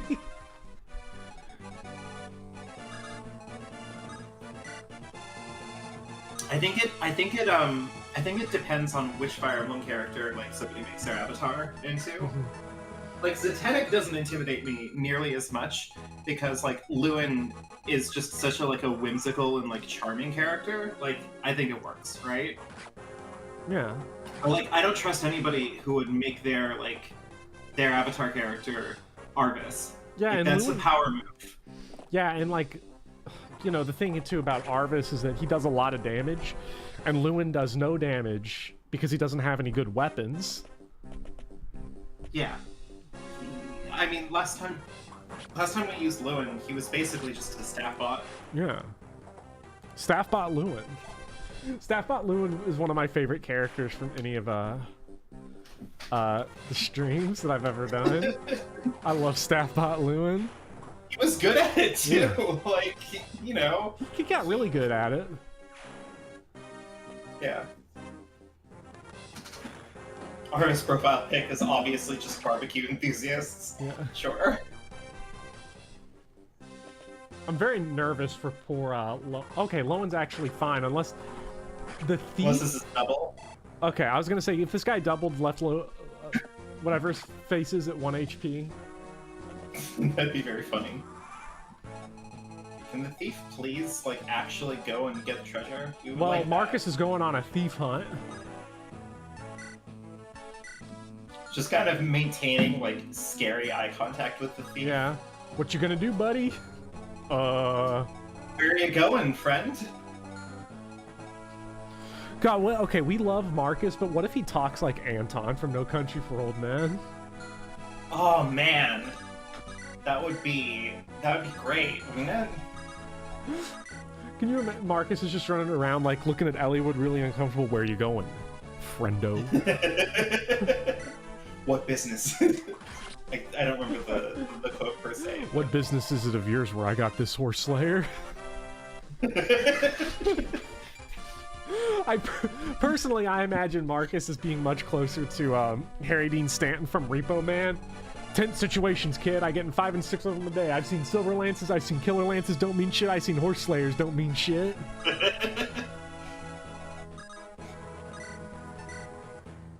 God. That movie fucked me up, No Country. Yeah. It had just enough deeply nihilist energy at the very beginning that it was rough. It was a rough time. Good movie, great movie. Yeah, I love I love No Country for Old Men. Ooh, V-Snake out here with good taste, pointing out Awkward Zombie, which is a fantastic comic series.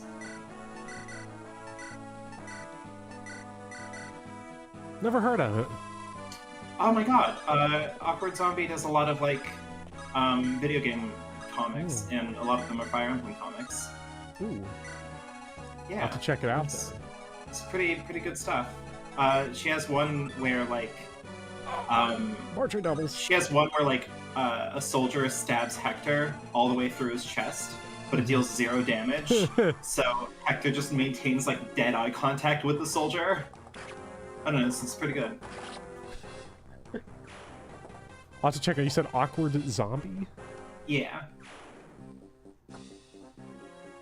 Oh, yeah, Speedy Hawk's pointing out, you've definitely seen the one where Noe's looking for a husband and everyone runs from her. Guy's a maniac. How many low percent crits? That one's actually not optimal because I lost out on Chippy XP. When I want both Chippy XP and Killy XP. Oh, right, I'm sorry. Hector slides his body down the spear while maintaining eye contact in the comic. You're right. Come on, Lowen. Bartray's a gamer. God, do you remember that? Do you remember that thing that I showed you with the one Batman comic that was teaming up with the FaZe clan? No, I don't remember this. The one where we had like things where like the Riddler's like you'd need to be a gamer to solve this problem. Yes, I remember Batman. Yes, I remember that. It's so good.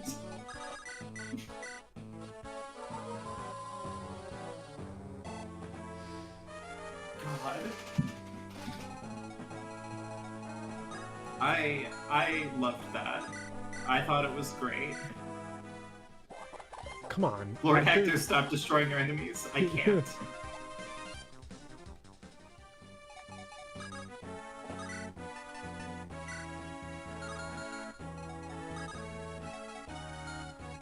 Oh god, the awkward zombie guy recruitment one where he's surrounded by deformed brigands. Yeah, that's also pretty good. Oh, exactly. He deals 11. Perfect. I think Oswin's right up next to a level up too. Yes. I forgot that like we're getting more crits in FE7 than in FE6 because like no one in FE7 has luck. Yeah. I think do all enemies have 0 luck? I think all generic enemies. I'm pretty sure. Is it 0? I'm pretty sure it's 0. he's doing his best Marcus impersonation. Thanks, bro. Well, he's learning from the best. Yeah. So question here. This guy might actually try to go on a Lowen hunt if we let him. Because of Lowen's HP. I'm not gonna let that happen. Yeah. We're here on Bartray sits on his throne. He sure does. God, Priscilla's been doing such a good job today. Yeah. Okay, so we have 2 turns, 2 player phases left. For yeah, so whatever treasure he takes is the one you're getting. Yeah, because...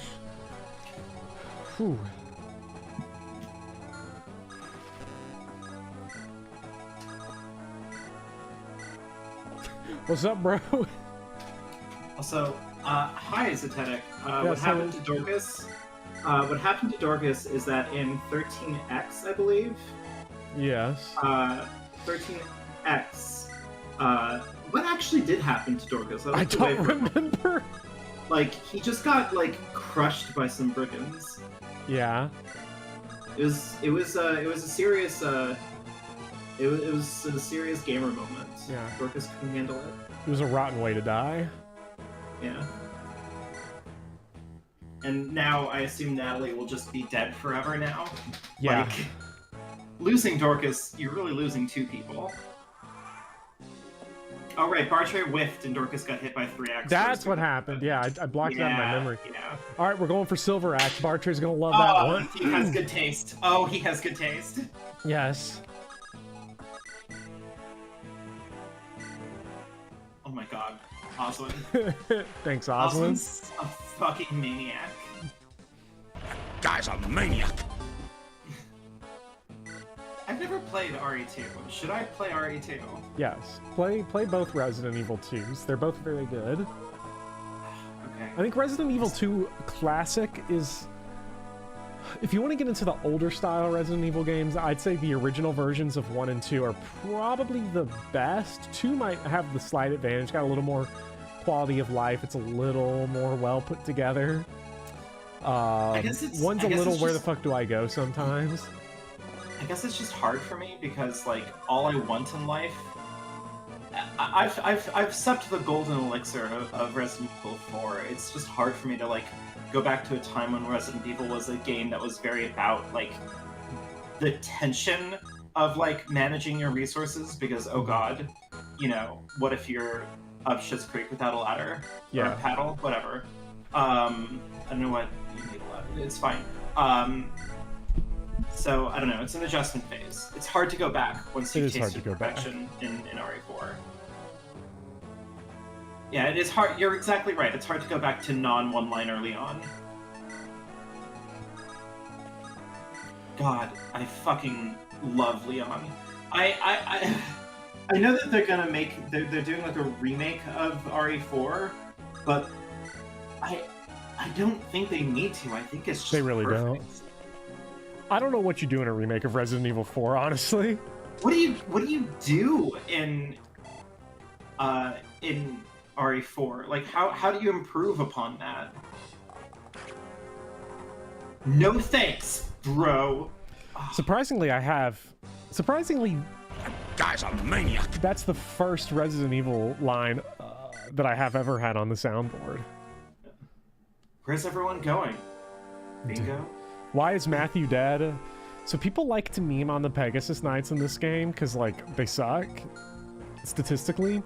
The Pegasus Knights are actually very threatening in this game, I find, because they can move wherever they want. The point is not that they're weak. The point is that they can go wherever they want, and they force you to move. And I just fucked up and had Matthew in range of 2 of them on chapter 12. Yeah. And died brutally and horribly. Alright, I think Generic Soda might have one good idea here.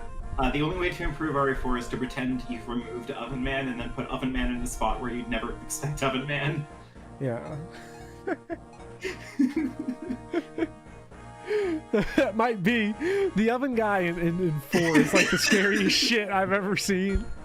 Right? It's up there. Also, the fucking, like, regenerators. Oh, my god, the regenerators are a nightmare. They're so mean and evil. Like, I know that, like, the game quickly stops being, like, a straight-up horror title once you get the shotgun. But, Which like... is 10 minutes into the game. I know, but, like... But it still has, like, excellent moments of, like, genuine horror drama. Yeah. Like, the fucking acid spewing bugs in the sewers. Mm-hmm. The fact that, like, the dogs get the fucking horrifying tentacles, like, growing out of their back. Mm-hmm. I don't know, it's so good. It's such a fucking good game. Yeah. Oh, I mean, it's my like, favorite game ever made. I'm genuinely going to be upset if they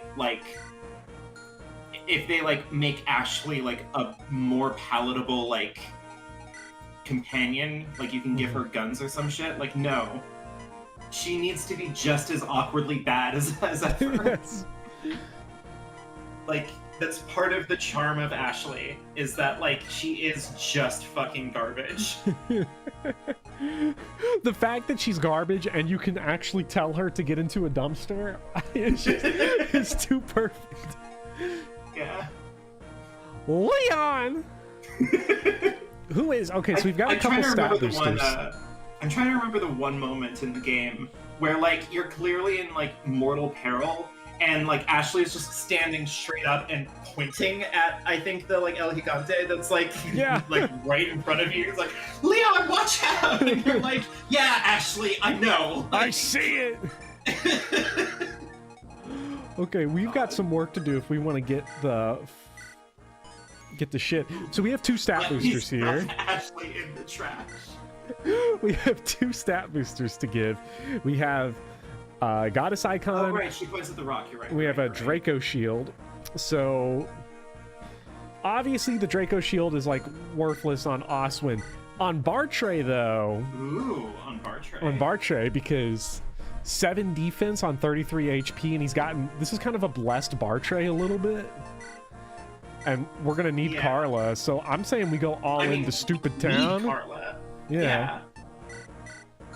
Could you imagine not using Carla in a run of Fire Emblem 7 Hector mode? Yeah. couldn't happen. I feel like my usage there is just it's prime time for, hey buddy, you just blowing from stupid town? Oswin's gonna go... Is this where we get our first night crest? I think at the... No, it's the next chapter. Fuck! We have no thief! Oh no! We're gonna have to follow... Check the item shop, they might have chest keys in there. Yes, we're gonna see if they've got chest keys. Otherwise, we're gonna follow that one thief around until he kicks the night crest, and then we're gonna silver lance him. Because I think they always drop the last item they stole. Yeah. They've got door keys, not chest keys. Yeah. Oh, losing Matthew really sucks. So this is our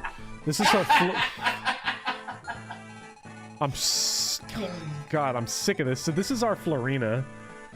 Pretty good. Holy shit. Yeah, level 6. It's not bad. Level 6. Okay. Here's Lynn. This is pretty good, right? Oh my god, level 13? Yeah. Okay, Lynn is actually based. Hold on. Wait. Yeah. Here's Will. Okay. He's bad. We intentionally killed him, so he's back to base. Yeah. Kent, I think killed You him. killed Got him back to base. intentionally to get him back to base. Yeah. Thank you so much for the $50, Zetetic. We're making good money. I hope we can get a summary here. I'd love to know how much we raised today. Thank you. Nice. And now here's Shane. Oh, Jesus Christ. So, worse than Bartre, Same is my aiming. opinion. Worse than Bartre. Well, yeah, you can tell that he's worse than Bartre. It's the because same he luck as acts- yeah, he's the same luck that Bartre has speed, so we were on that same become god grind, but man, losing Matthew so bad. What can somebody confirm to me what the stealable items are in the next map? Because Oh, God. what the chest items are, because we're gonna have to follow around a thief. Which sucks, but it's what we're gonna have to do. But Florina's actually good enough to handle these guys fairly well, I think. Saying transcend human limitations.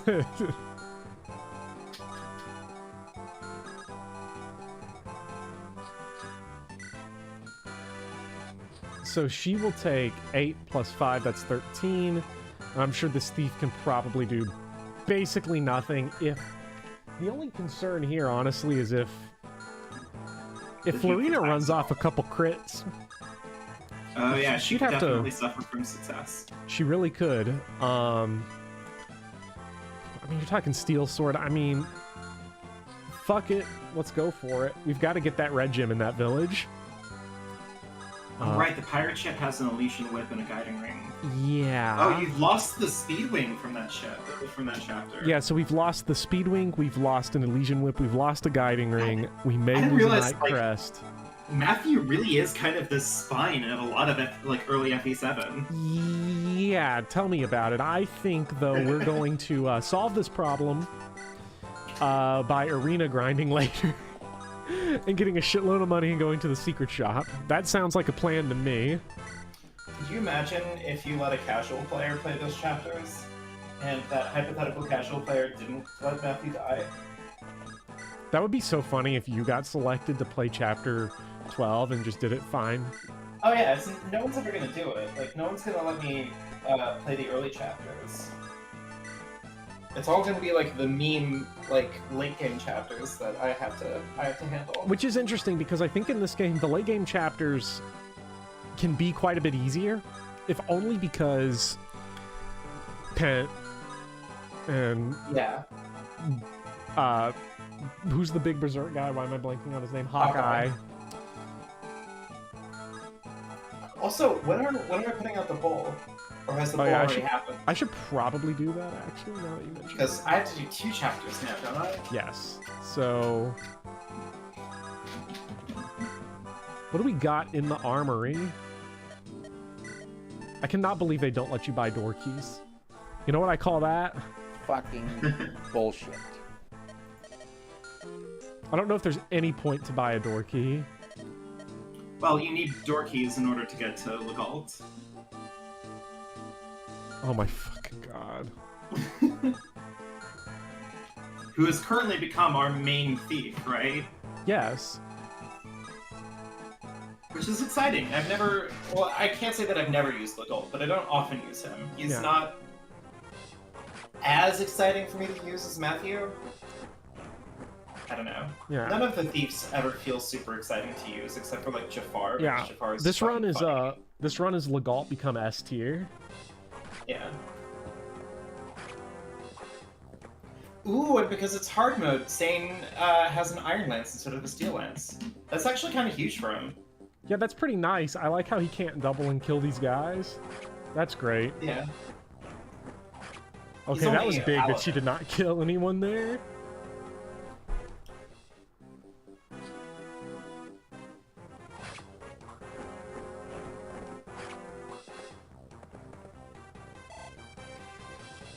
So someone's gonna... Yeah, this Sane is so cracked that he's not killing things. It's great. Yeah, he's really doing good. Oh man, this means no General Oswin early for chapter 13X. Or not 13X, the one where you get Canas. Oh, 16x. Yeah, 16. Or, I guess in this game it would be 17x? Something No, it would like be that. 16x. Yeah, no, assassins can't steal, but they can use lockpicks. So if Legault dies, then we can have one more crack at a thief in Jafar. Yeah. Every time I say his name, I'm tempted to just yell like, "Not so fast, Jafar!" Where's Bartray? Get him in there. Come on, Bartray. Come on.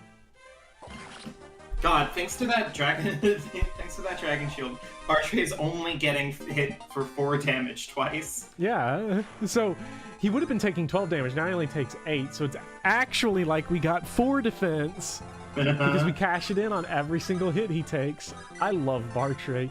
He's the best. Yeah. What makes you think otherwise, huh? Oh, thank God, Red Gem.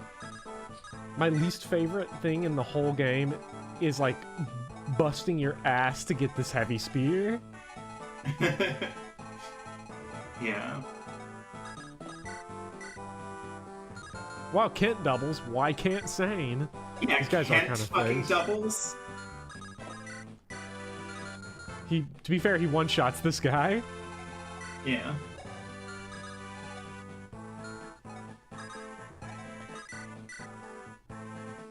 Oh God, Lynn become S tier. Boom.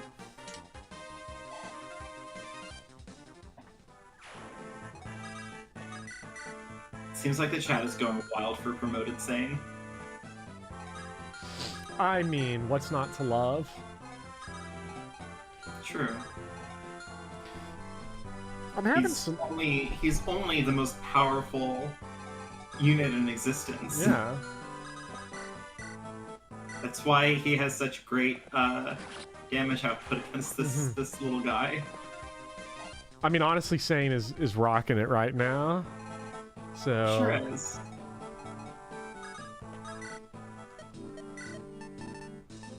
Ooh, steel bow. That's a good weapon. Jesus, it only cost us like 20% of our overall and we need income that right now.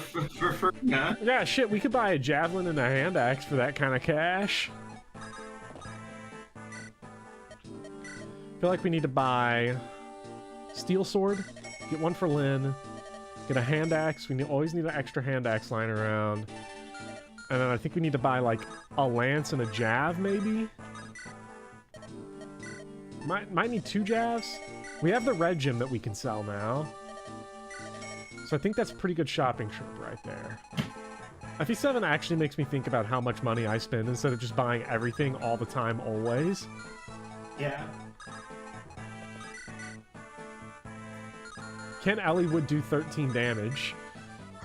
Why even fucking try? Only the most sophisticated gaming experience. Only the most sophisticated gaming experience ever created by humans. Okay, so these guys are like chumps. Your They die soundboard using- is a your soundboard is a treasure. I like it a lot.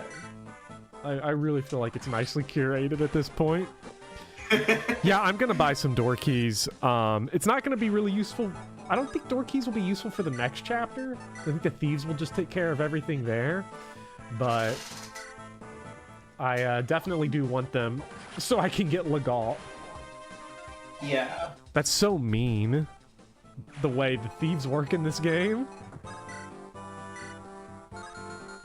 I think it's hilarious. I mean, it is pretty funny. It's still mean. We're talking about jokes that video games play on us.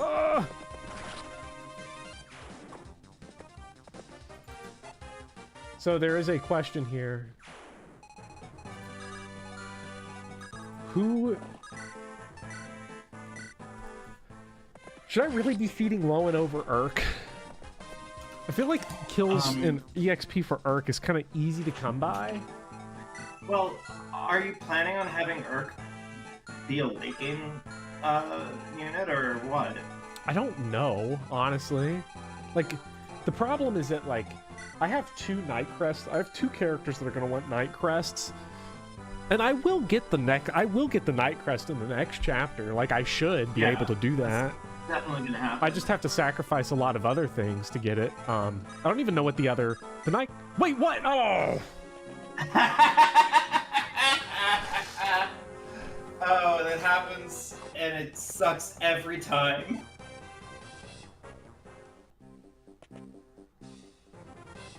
It's not a big okay? deal because I killed everyone, but I wanted to get everybody away from the 9 million reinforcements that are going to try to get us from behind.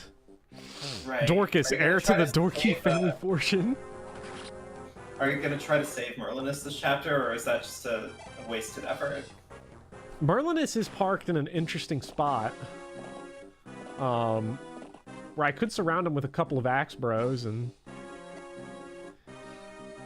He sure is. And we're gonna park Elliewood out by the lake here. Down by the lake. I just keep thinking about... Mecha did a video once about soft locking yourself in this game, and basically the test was like untrained lords as your only deployable characters in like every chapter.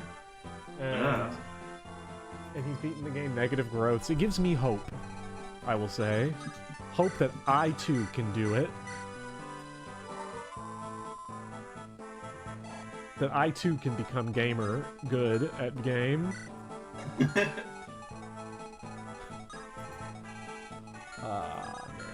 Because I wanted to bait out this this dude. He's got a droppable fire tome. Urk will love that. We've got all these guys coming up in the L formation. I thought Bartray have some fun. Because I forget who comes from behind. I think it's Cavaliers with lances. Yeah, javelins, I think. Or at least Honestly, one of them. I might just leave Oswin back to cheer them up.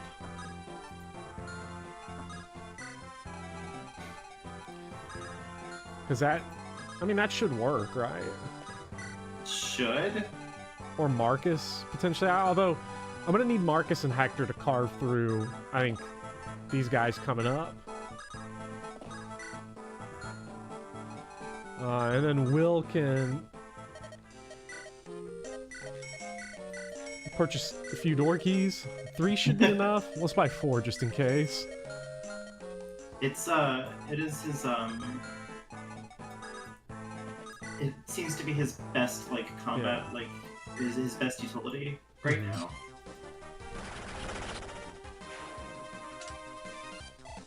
And now we get the heavy spear.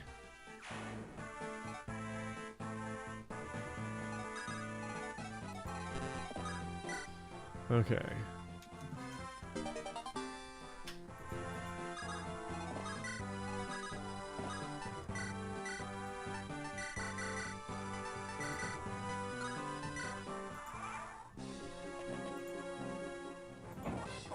I just want Elliewood to get to the point where he can double anything.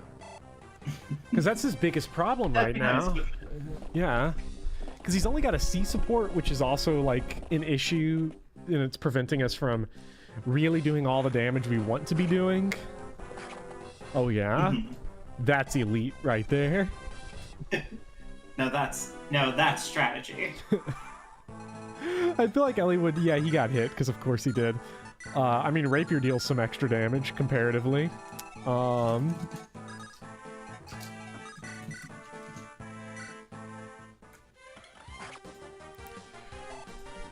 Ellie is a little thick. I do like,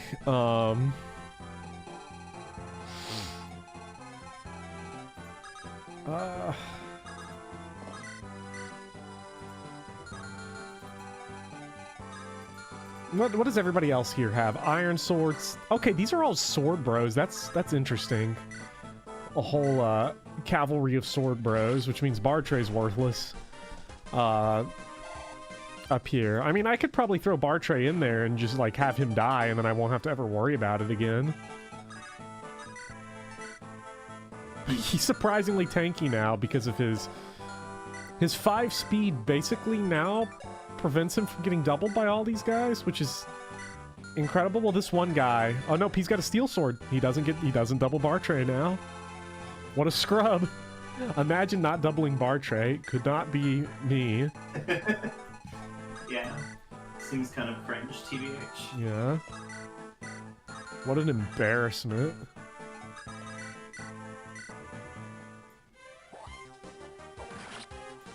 I might have Hector then move backwards to try to handle the reinforcements coming from here, or while Marcus goes fucking insano sicko mode.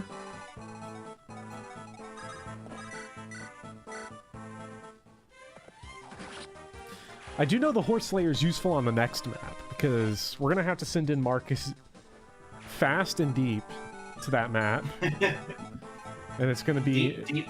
yeah. Sorry. Yeah, West Virginia boys. Prince Edward Island, Canada. Hottest nude beach in the world. Oh! Bartray, what is my purpose, Professor Popper? You recruit Carla. Bartray, oh my god. Oh my god.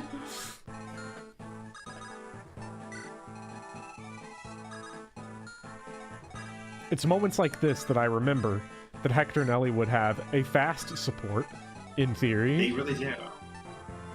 Look at their support. It's so good. Alright, Sane, your job now is to eat Ballista. Eat Ballista, eat Hot Chip, and lie. Yeah. More or less.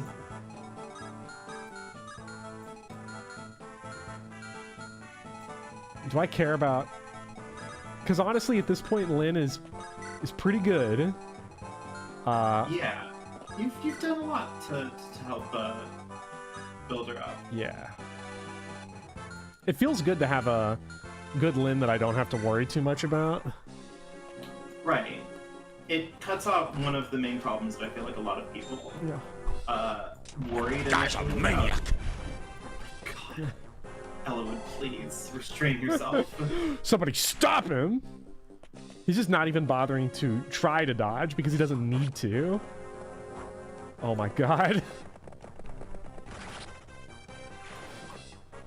So I used to be a big believer in that enemies should not have luck. I feel like I'm starting to change on that a little bit, having played a lot more Iron Man-y stuff, because I'm having the fear of DJ Khaled sealed into my soul right now, because I can just sense the suffering from success that it will occur and murder us all.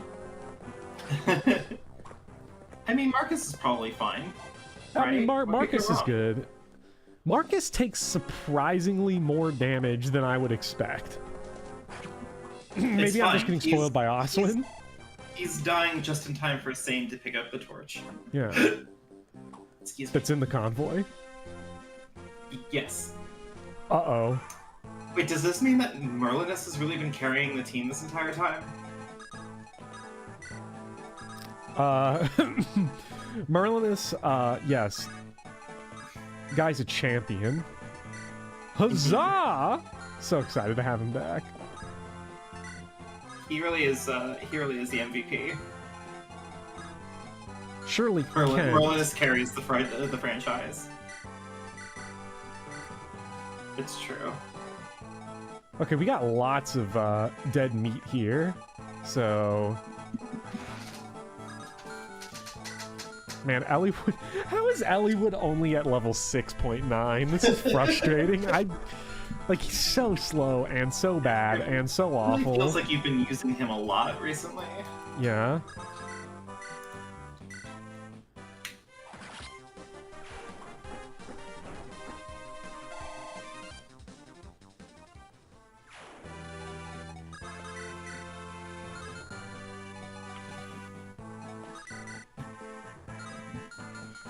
Who got the thunder tome? That was Lowen.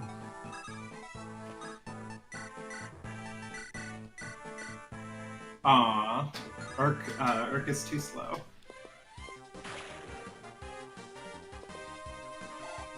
Oh, of course Merlin is carries. He has a wagon. Yeah. He fits all kinds of stuff in there.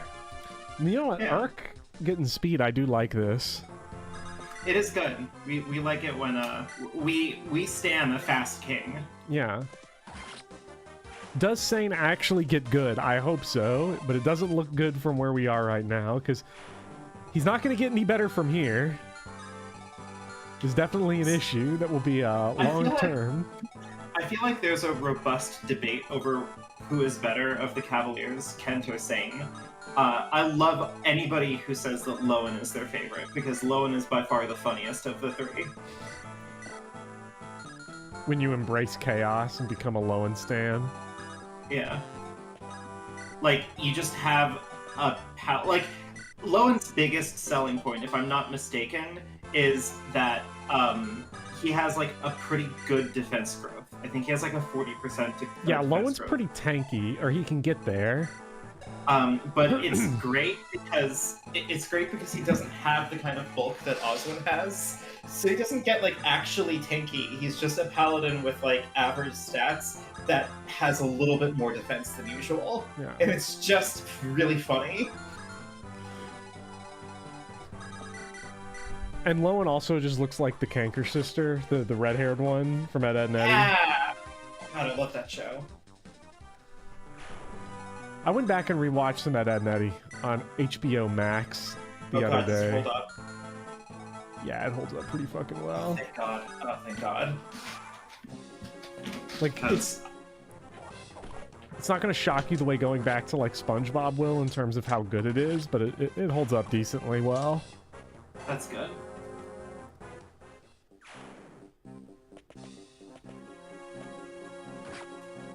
Let's go, Kent! Oh, yeah. I love how, like, the entire thing was like, oh, Kent's gonna be garbage here because, like, we killed him to get, you know... Base bring him Kent to back. the bases. Which is But actually a way of even leveling him now- up. Even now, he's kind of good. Like, he's Yeah. not, like... I don't know, he's not, like, terrible. Oh. Like, he's not, like, shining as, like, a new, like, messiah of units, but, like, he's decent. Like, he's putting in the work. I don't know. I should Oh my rewatch God, Grand... That guy's a maniac. I should rewatch Grand Budapest Hotel on HBO Max. I've seen Grand Budapest Hotel twice. I saw it in theaters when it came out, and I saw it again on Blu-ray, and it is I really like Grand Budapest Hotel. I like it quite a bit more than I thought it was pretty good. Yeah, I like it quite a bit more than I like Wes Anderson's last two movies. I didn't really care too much for Isle of Dogs, and I liked the French Dispatch. I snuck into it on my birthday. I actually, sneak in wasn't even the right word. I couldn't find where they bought the tickets, so I just walked in. Nice. Shout out to Regal Cinemas. But poor Wallace will never return to the team. We're 100% getting Geets. I mean, that's the goal. I want Geets. I need him. Have you ever used Geets before? Never. That's why I have to have him. Ooh, you have to. I'm like Oliver. Okay, so we're gonna send Hector back. Hector the Respector. Somebody suggested to build the Marcus and Merlinus support, and the answer is yes. Regal Cinema will work as hard as you. Bopper Criminal Arc, says Appa. Okay, I'm gonna lay it right here. I am gonna come out as a criminal right now because I don't just sneak into movies.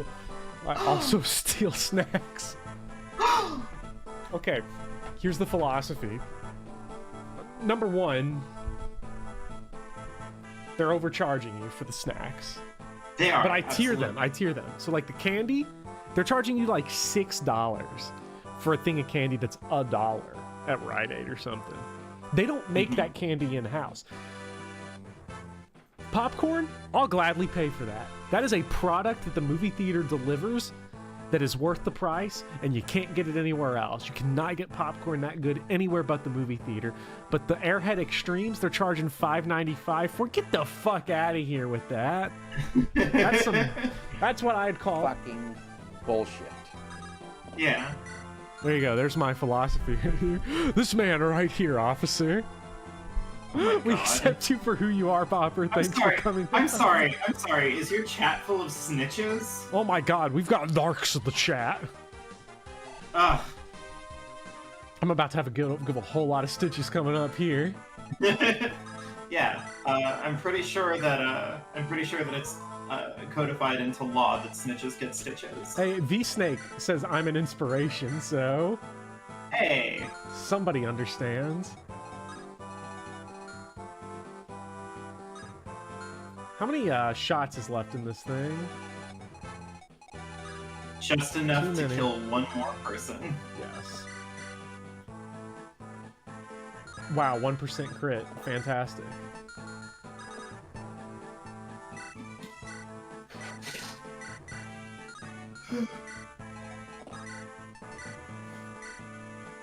God, after this, You're only a narc if you litter in the park. Well, I'm not going to do anything like that. I would never, ever Yeah.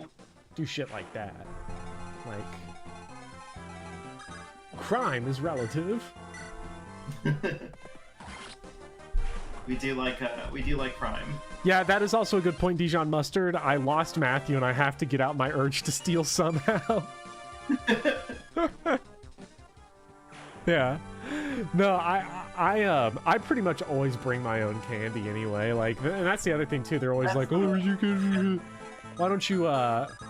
You're not allowed to bring in your own candy." Interesting thing about U.S. law: they cannot stop you from bringing in your own drinks. It's actually illegal to stop somebody from bringing in a drink to a place, unless it's a controlled medical facility.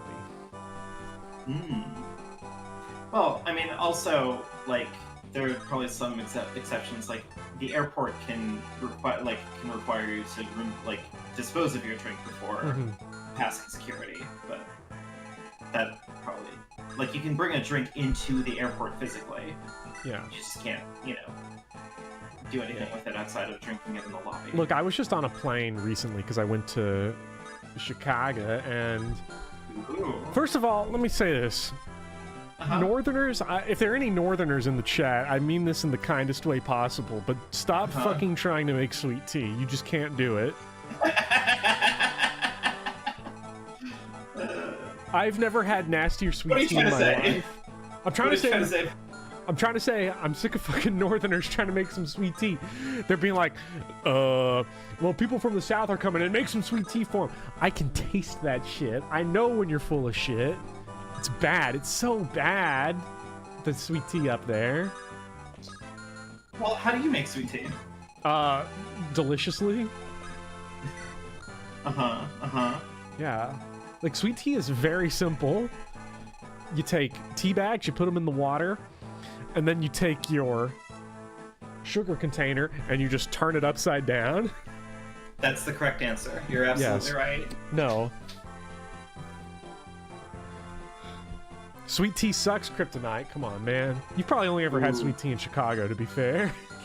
if somebody had sweet tea in Chicago and were like, sweet tea sucked, I'd be like, you're right. Yeah, I actually got, like, very heated because somebody, I knew somebody back in undergrad who said that she hates tomatoes. Yeah. And I was like, how could you hate tomatoes? Tomatoes are such a versatile, like, such a versatile thing. She's like, oh, but they're all like really squishy and watery, and they taste really badly, and like, but then she's like, but I come from Florida, so like, we always have to like import our tomatoes because we don't grow them locally here. And I'm like, well, you need like real tomatoes. Like, you need to get actual like good fresh tomatoes because they can be really good if you know what you're looking for. Yeah. I mean, now I've opened up tomato discourse. I'm sorry. Oh yeah, please. I know the fact a lot that of people don't like tomatoes, but well, that's the fact fine. that tomato discourse is an actual thing is amazing to me because I think any of us who are online too much definitely remember the guy that said, "Just become a billionaire by selling tomatoes for $1." Oh my god! Oh my god, I completely forgot about that guy. What a Chad legend. And Lolo, these are characters that are dead. I did kill off a lot of characters in Lin mode intentionally to get their better Hector mode bases, but that's like the extent of it. Yeah. There was a lot of death feel and like I dying could- for no good reason in this run so far. Yeah. Dorcas died for nothing. Guy's a maniac. Okay, can't how many stop. crits has Oswin had at this Somebody run? start the count. Has anybody been counting the amount of crits that Oswin's had? Because it's comical Because at this point. Jesus Christ.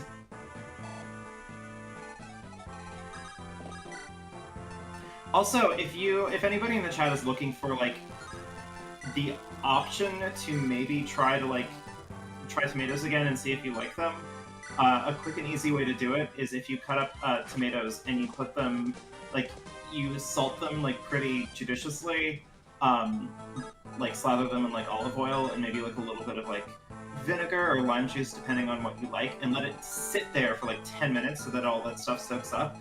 They can taste pretty freaking good. I want to do this Oh, so bad. that seems like a safe investment. I want to do it What- so bad. What could go wrong? Let's use Urk. Let's have Urk become leveled up. Come on. Oh, he already leveled up recently. Oh, and also, the chat, you don't actually have to, like, care about my opinion, because I also don't like ketchup. I think the ketchup is gross. You and Midnight Cowboy So get there you along go. great. We really do. He's a cool guy. Is the ballista empty? Not in range. If I put her there. Yeah. But I don't think I want to do that anyway because... I mean, there's no way Florina gets doubled by this person, even being weighed down, because this person's going to be weighed down by a javelin to 4 speed. So...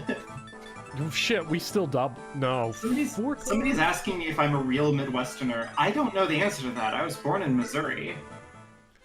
I know I saw somebody earlier in the chat say that their feelings on Sweet Tea is the,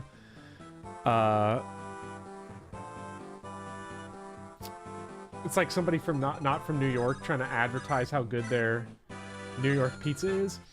And like, I can't comment on New York pizza, but I did have Chicago pizza for the first time. I'm about to get a little spicy here. Okay. Chicago style pizza. Uh-huh. It's not very good. Oh no. Maybe I had the wrong expectations in, but honestly, it's a lot closer to a lasagna than it is to a pizza. Yeah, it's deep dish. Yeah, but they put the That's how cheese underneath how the it sauce so it doesn't, like, melt the way I'm used to. And if I'm not used to something and it's not what I'm familiar with, that means it's bad and dumb. That is And- maybe the most gamer thing I've ever heard you say. But I'm correct. So, checkmate. Okay, that's the second most gamer thing I've heard you say.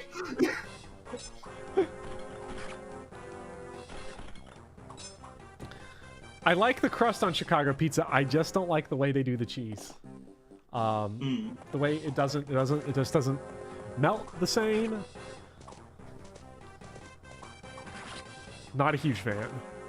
Yeah. Well, it's been a while since I've had deep dish. Okay, looks like we have I remember- S-rank sword Marcus, by the way. This is a I'm problem. sorry, you have S rank sword Marcus. You Yeah. can't get more S ranks in FE7. I know. You've sword locked Marcus. Yeah. Did you know when you get an S rank in this game, it actually deletes your weapon ranks and your other weapon types?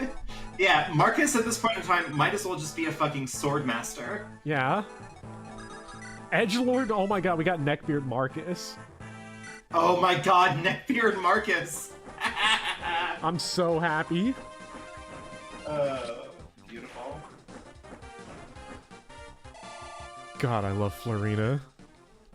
She's kind of popping off. That seems like a dumbass mechanic. And oh, there was something I was going to say about Binding Blade 2 hours ago that I just remembered thanks to our weapon rank comment. Okay, so when I did the tier list video, I said I wasn't going to talk about weapon accuracy in the game at all because everybody talks about it. And then that's what everybody who likes the game bitches about. They're like, everybody just wants to talk about weapon accuracy. And then I didn't talk about it and everyone's brain malfunctioned. So I do think the genuine problem with accuracy in that game is not so much that the weapons are bad, which they are if they're the Steel Lance, Right. but the accuracy is very similar to like Kaga accuracy. This type of stuff you'll see in Berwick Saga. Finally, Ellie would become good. Berwick Saga, Vestaria Saga, Thracia, you have a lot of similar accuracy numbers. The difference is that in those games, everyone is bulky. The enemies are bulky, Yeah. but so are you. The problem is that in Binding Blade, a lot of your characters get 2-shot or 1-rounded outright. So when you have like 70 hit with an iron bow against a Wyvern Lord or Wyvern Rider in Chapter 7, it's a big problem if it misses in a way that in the Kaga games, it isn't so much, because you can be pretty sure that you are going to survive the carnage in those games. They're Yeah, built I mean- around low accuracy. Like, your characters have the bulk to deal with that. You don't in Binding Blade. I mean, There you go. I don't know. I'm done with the how- subject. I don't know how sweepingly true that is, simply because, like, there are a couple of moments in Thracia that are kind of maliciously designed. Like, the one chapter, the chapter where you have to, like, go, you start off, like, in the northeast corner, and you have to go all the way to the northwest corner to save, Safina and, her, like, Christmas calves. And then you get intercepted by that, like, platoon of Wyvern Riders who all have killer lances, because Thracia is just a fucking weird game sometimes. Yeah, I'm not saying that game is perfect. I think that map, in particular, has its problems. But I'd say very funny. as a general mechanic, I think your bulk is still higher in Thracia. It doesn't make the mean stuff less mean. Yeah, But for I sure. very rarely felt like, oh, I missed. That's what screwed me over. Usually it's the 900 Wyvern Riders with killer lances screwed me over. Yeah, because I think one Wyvern Rider with a killer lance in that chapter would not, like, factor. Like, it would be an Right. annoyance. It could occasionally maybe sneak around and kill somebody who's pretty vulnerable, like Lithis or Lara. Like, if you put them out of position or something. But, like, it's the fact that there's 4 or 5 of them, and you have to, like, actually figure out, like, who can take multiple of these hits, maybe. You know? I don't know. I'm trying really hard to, like, sound like a serious Fire Emblem Discourse type. Yeah. Is it working? Quick, wait. We have the coolest chat on the internet, but someone's mad somewhere Do online. we now? Quick, everyone, we're not streaming on we're not going to be streaming on YouTube anymore. We're going to be streaming on Reddit from now on. On Reddit?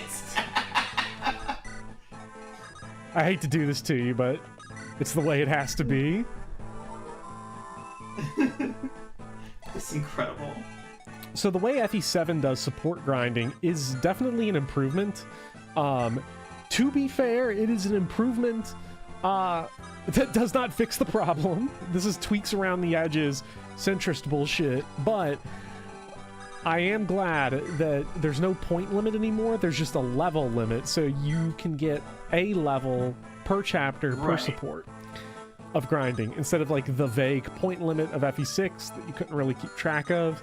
This is at least easier to keep track of.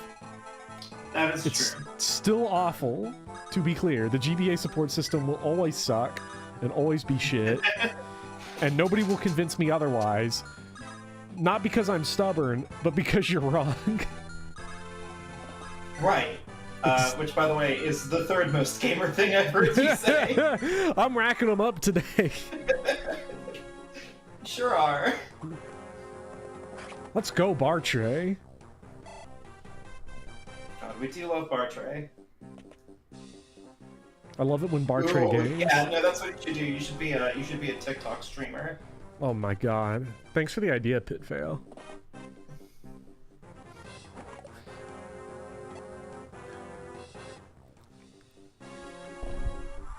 Oh shit.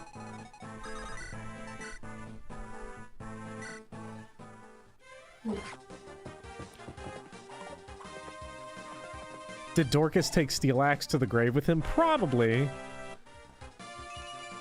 Oh!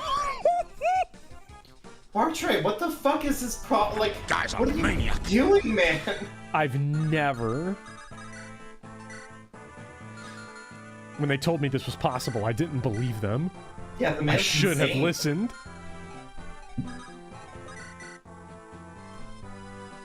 This is unreal. Yeah, Bartray's gonna become our fastest character. Actually, that'd be really funny to do. Could we get all of the speed wings onto Bartray and see if we can, like, Please. Cap his speed. Yes, Oswin doesn't die if he gets crit. Just don't crit. Elliewood needs this. Okay, finally, he did it.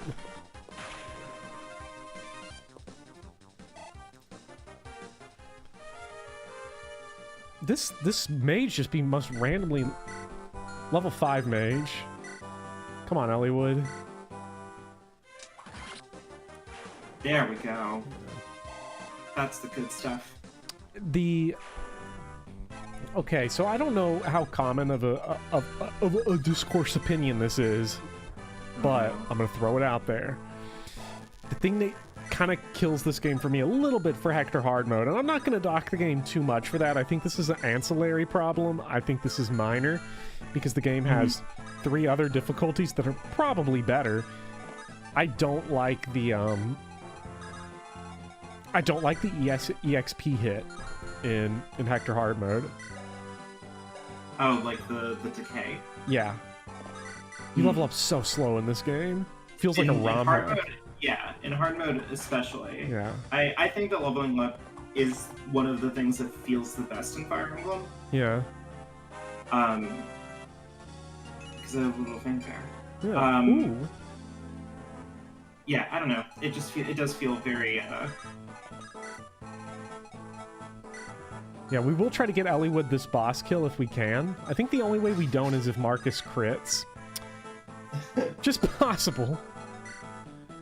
The worst that happens if Dorcas dies, or not if Dorcas dies, he's already dead. If Merlinus dies, is that Merlinus dies. yeah, you're a little bit longer to Wagon Wheel. Yeah, Wagon will be nice. I do want Merlinus to become Wagon. We may get it someday. But primarily we'll be losing out on the C support between Merlis and Marcus. Oh yeah, it's also true. And that would be a true tragedy. Do Perhaps Marcus... the greatest tragedy of them all. Actually, do Marcus and Ellie would have a support? I don't They- think so. They have to. That'd be so weird if they didn't. I actually don't think they do. Yeah. Jagan's speed neuron activated. They do. Oh, they do? Yeah. Oh, I'm sorry. I thought you said Merlinus and Elliewood. Oh, no, my God. Marcus. Yeah. I've been swapping the two in my head like all All stream day. long. Yeah. I'm sorry. They both their names start with M. Nice.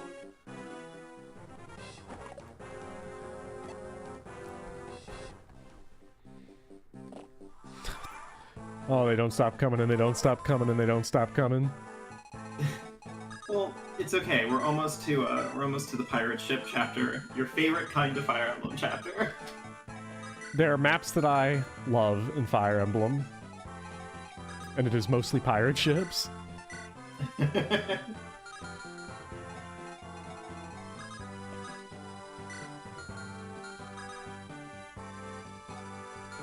I should just say forget it on Merlinus for this map, because it's going to be too much effort and too risky to try to, like, make Merlinus not die that I'm just not going to bother. Fuck it, Merlinus. Yeah. You've done Merlinus. You've done Come on, man. Here we go. Here we go. Here we go. Here we go. Here we go. You just got to hit one of these. Let's go. Okay, here we go. Yeah.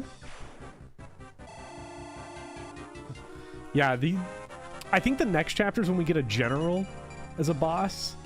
So that's gonna be. Oh my god, 10 speed Elliewood.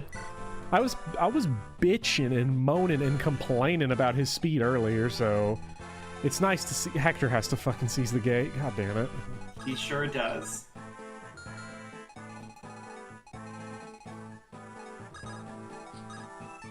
Seems like I'm not the only one who's been playing too much Elliewood mode. I'm not a casual. I don't play Elliewood mode. Uh-huh. What kind of speed we got? 7.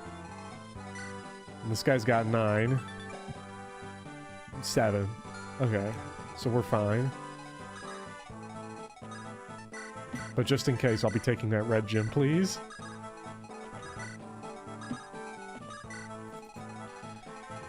So, we should build supports. Probably Lynn and Florina, Marcus and Elliewood. I don't know. Are you really just gonna let Merlinus just die on site here? Yes.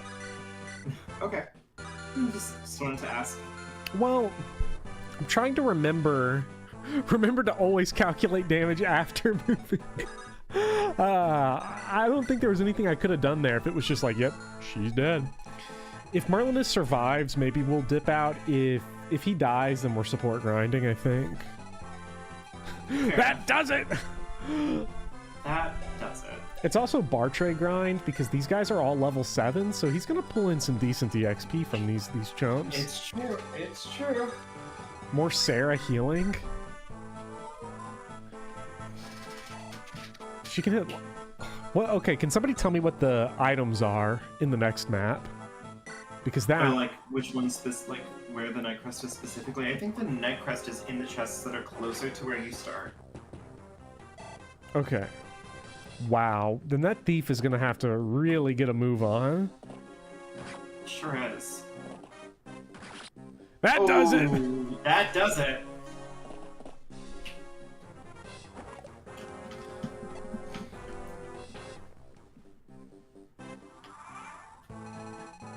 Oh yeah, there's a hero crest in there also. Yeah. Night Crest, Silver Sword, Hero Crest. Okay, so the unlocked staff... Okay, so the Hero Crest and the unlocked staff are at the bottom. I think the Night Crest is more important because, okay, we've got 2 Hero Crest characters we're probably going to want to use. Which is Bartray and Raven. Oh, are we going for Raven? He's pretty good. And Oswin and maybe Lowen. So actually the Hero Crest might be a bigger deal.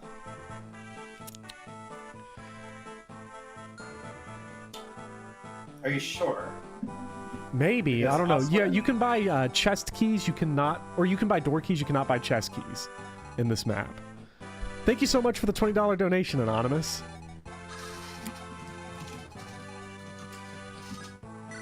Are we making Raven and Lucius kiss? That's the real question. This is important. Not sure yet. I do like it when they kiss. Mm-hmm. Also, are we getting Carol or Harkin? I'm gonna say it depends on how bad of a situation we're in. If we are down bad for someone good, we're going Harkin. That makes sense. Yeah. If I don't care so much, then we're going... we're still going Harkin. I don't want to use Corral. I think he's funny and he's a neckbeard, but that's the extent of it. I mean, I guess that means that our only Swordmaster option would be Carla, who we have to use, so... Yeah, we are going to use Carla. Like, that's not up in the air at all. Yeah. If Bartray dies, that's a casual coin, right? Yeah, I'm resetting the map. No, I'm just deleting the save and my channel. Like, yeah. Like, let's be clear. Okay. Just absolutely fucking... That's it. Bopper Yeah. deleted. So I really need to figure out... I mean, the Night Crest... We probably do go for the Night Crest because it's going to be easier to get. I don't have to finagle the thieves around as much. I don't have to follow them around. But it also means I have to really push with Marcus a lot.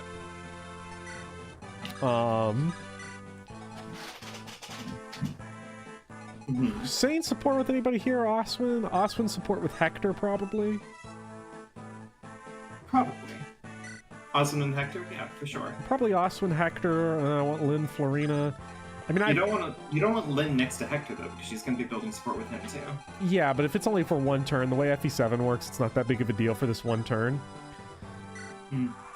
So... they're running scared now.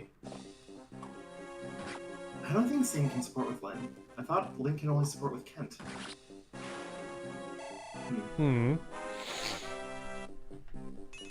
Because I know that Lynn Good and Kent lord!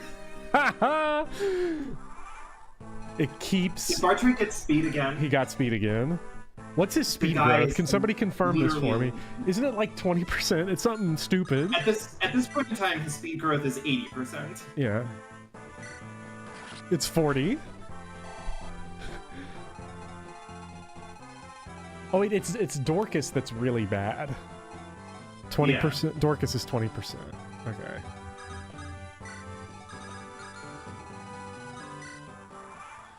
And he won't stop coming, and he won't stop coming, and he won't stop coming, and he won't stop Sane coming. supports Sarah. That could be a support. Yeah. We take those. We take wins wherever we can get them. We sure do. You're goddamn right. I hope everybody here can actually... Oh shit, this guy wants a piece of Urk. He's down bad for Urk. He has Urk fever. Urk fever. Raise your hand in chat if you have Urk fever. No, why is he running away? We could get another Bartray level up.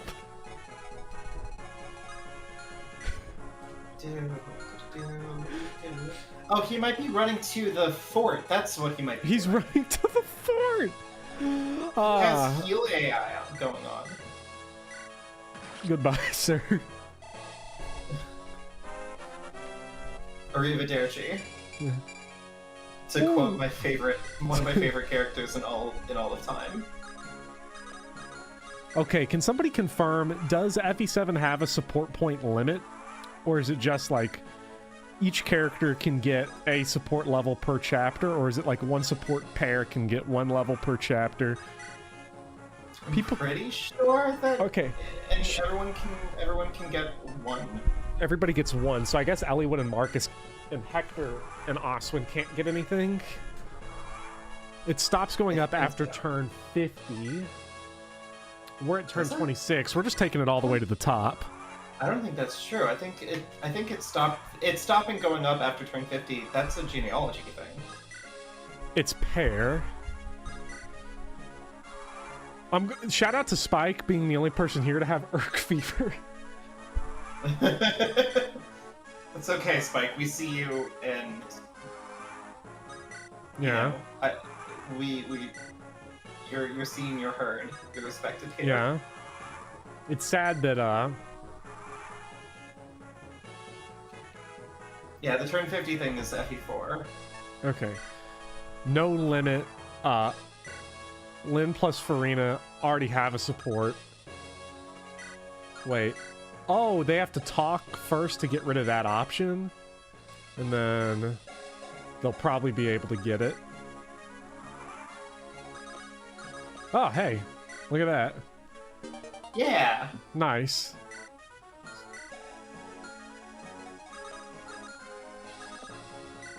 And Marcus and Elwood. Hey.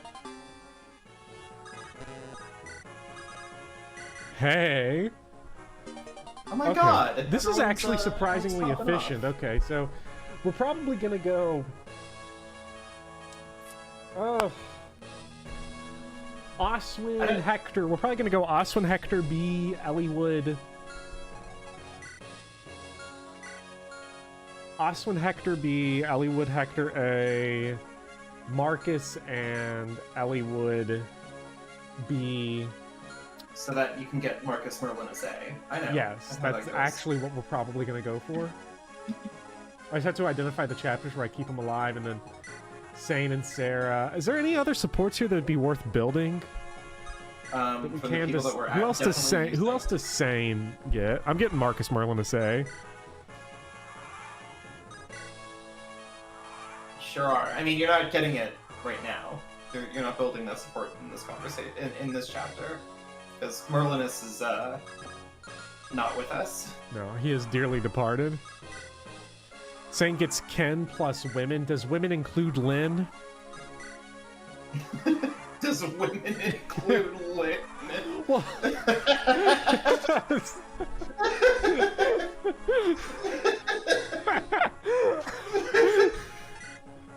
I don't know why that was so funny. the answer is no. Okay, so Mullen. I guess the question is, do we get? Oh, I thought the map music for a second changed to the Sarah theme. Okay, so Florina, do you go Florina Sane then? Are you getting Florina Lynn? Well, they already Oh, got I their guess that's their support. A. That's their A, right? Yeah, I feel like we should just go ahead and do this now because I don't want to do it later. And Farna and all them will. We got to assume the characters now will die later, so I'll have time to for sure, put for supports sure. later. So Same can't get Florina, so Florina's not woman either. Oh, he can't support them? Wow. Wow, I mean, I'm not Sane is surprised. very picky. All right, I Sarah. didn't expect him to have these kinds of high standards. Yeah. Well, that might be the problem, is that when you... So Marcus is Anton from No Country for Old Men, and fucking Sane is both Beavis and Butthead. Yeah. Just bad. So now we're just gonna get Sarah then, the classic. Oh, that's a fair argument. Somebody pointed out that Sane respects that Lynn and Florina are dating. Ah, okay. Famous lesbian ally Sane. Why do I feel like he's not? Why do I feel like Sane is like, when it comes to lesbian allyship, Sane is perpetually stuck in 2002? Also known as... Yeah. Sane is a woman respecter. That is a lie. Sane Luis was a funny support. Maybe I'll go for it. And he can support Priscilla.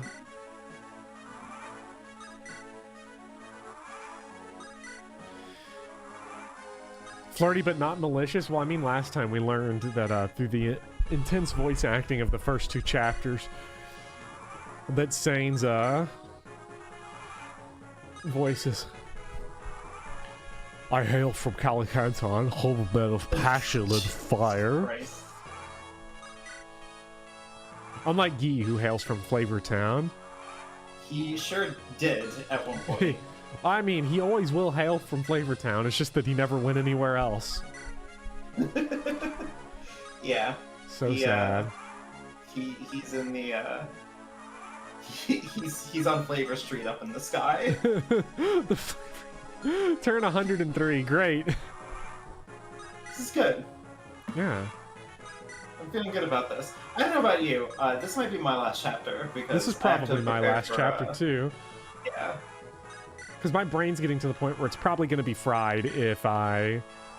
Especially the next chapter. The next chapter is such a like long and windy one. Yeah, and it's got a lot of things going on that you want to do because... Well, less things than usual because we're down a thief. This is true. This time I can focus on trying to save all the green units.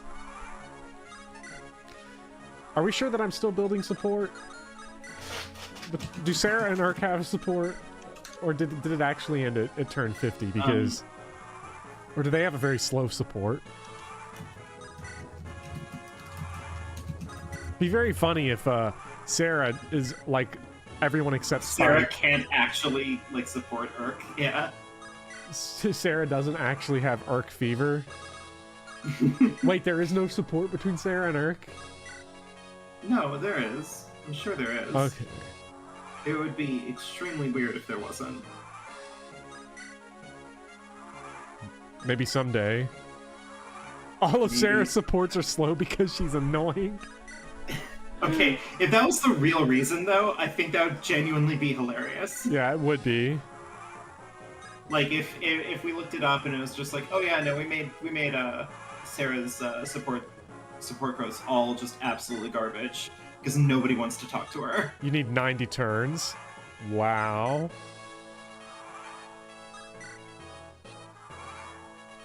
Good lord, man. So...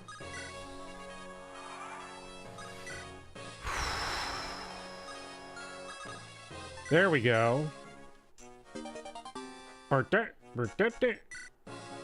Now we're talking. Okay, alright, Hector, get on the fucking throne. So honestly, all things considered, I think we did well on this episode. I think so too. I think we crushed it. Yeah, I think we One person died. and it was who cares? Because Dorcas would be benched at this point anyway. I guess Yeah, 'cause we Natalie have- cares, okay. but Well, Natalie is dead. Yeah. Like she's dead. I think we just need to get over that. she's done for. I'm sorry, Natalie fan. I'm sorry, everyone She's in chat dead. who has Fucking dead. everyone who has Natalie fever. You're just gonna have to get over it because she's dead. All right. Well, thank you to everybody who donated, and thank you to everybody who. Thank you to everybody here who was viewing, having a good time. I had a great stream today. It's fun to be back after over 2 weeks of no stream. So I will actually be, just so everybody knows, well, it's nice to meet you, Only Spartan. My first time watching your content. Good stream. Thank you. I will be out of town again next week. On the 21st through like the 24th, or 21st. So I probably missed that Thursday and Sunday stream because I'm going to be visiting Iron Colon. So Nice. yeah, and probably I have no idea, but it will be so it's going to be light in July. But there is Christmas in July. There's actually I have a big announcement for the channel coming soon, and I'll tease it a little bit, which is that I'm going to have a thank you and voice acting credit and a video game coming soon to Itch.io, Ooh, and it will be that's exciting. exclusive premiere on These are all good the words. Professor Booty Bopper channel. So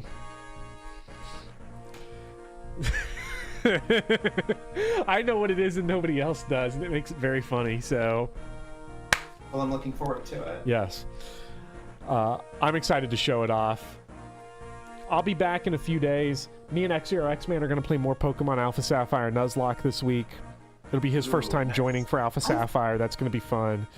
I've been playing a lot of Alpha Sapphire recently. It's a fun game. It's very fun. I'm having a lot of fun with it, and I'm kind of surprised going back because I really thought I was over Pokemon. Like, I just grew out of it, but Alpha Sapphire I've been really enjoying. And I'm going to be playing Cuphead DLC at some point this week. It has too much water. It does have too much water, which is, I guess, better than whatever Mugman's got going on in his head. So we'll be playing that. Iron Colon FE8 when I don't know when that comes back because next week I'll be doing a different stream on Sunday that I'm not going to mention, and then the Sunday after that I'll be out of town. Iron Colon couldn't stream today because he's moving around between. He's got a commute today that's like 6 hours long, so. It will come back. I don't know when. We're going to get more Blind, Sacred Stones, Iron Colon playing too much, Fire Emblem for the first time. So, oh, I'm looking forward to it. Yeah, it'll be fun. Lots of streams. It will hopefully be fun. So thank you for everybody who stopped by. I'm always happy to stop by in streams, should you ever require me. Yes. To, I guess, rile up the blood when it comes to... Yeah, so what I want you to do chat. going forward, Vivian, is I want you to schedule your dinners or whatever whatever things you do. Schedule everything that you do around making sure you are not here for Battle Before Dawn, Genesis, or Cog of Destiny. I would appreciate that. We need to get that poll up. We need to go ahead and get the poll because maybe Chapter 17 is when people want to cash in a coin. So it's true. It could be. It could be a very spicy chapter. 17X is also a chapter people might want to coin for because I might want to go after all of Fargus' pirates. You're gonna be like Killer Axe, more like. I got nothing. Well, I'm just gonna throw that one out there. Guy's a maniac. And we'll leave us today with Fucking bullshit. is my opinion of Dorcas's death. I love Ethan Winters' fuck you, you crazy bitch. I should get that on here. And so Yeah. that and Fuck you, crazy bitch. That and Heisenberg's. Why don't both of you just shut the fuck up? All right. God. So have fun. Also got a video essay coming soon. Exclusive premiere on the Professor Booty Bopper channel. Subscribe on patreon.com if you want to vote on what videos I do map analysis, Fire Emblem analyses of. Oh yeah, just to let you know, I'm voting for the same map that I did last time. Okay. If you are a $10 or more a month patron, and you get 10% off if you do it yearly, you get to nominate maps. And if you're $1 a month, you get to vote on what map I'll be analyzing. That includes YouTube memberships, by the way. So if YouTube is your preferred way to do it, you can join as a member right now. There you go. I'm done with the advertising. And Anthony Sub reminded me because this didn't appear a single time, and it should have for Dorcas, but I'll win. There is no way I can lose. I love that. That and Oswin should have gotten a few of these. Fucking snatcher! I had him! So, all right. We'll see you all next time on Fire Emblem. Yeah, have a good night, everyone. On Thursday night Fire Emblem. All right. Bye-bye. Bye.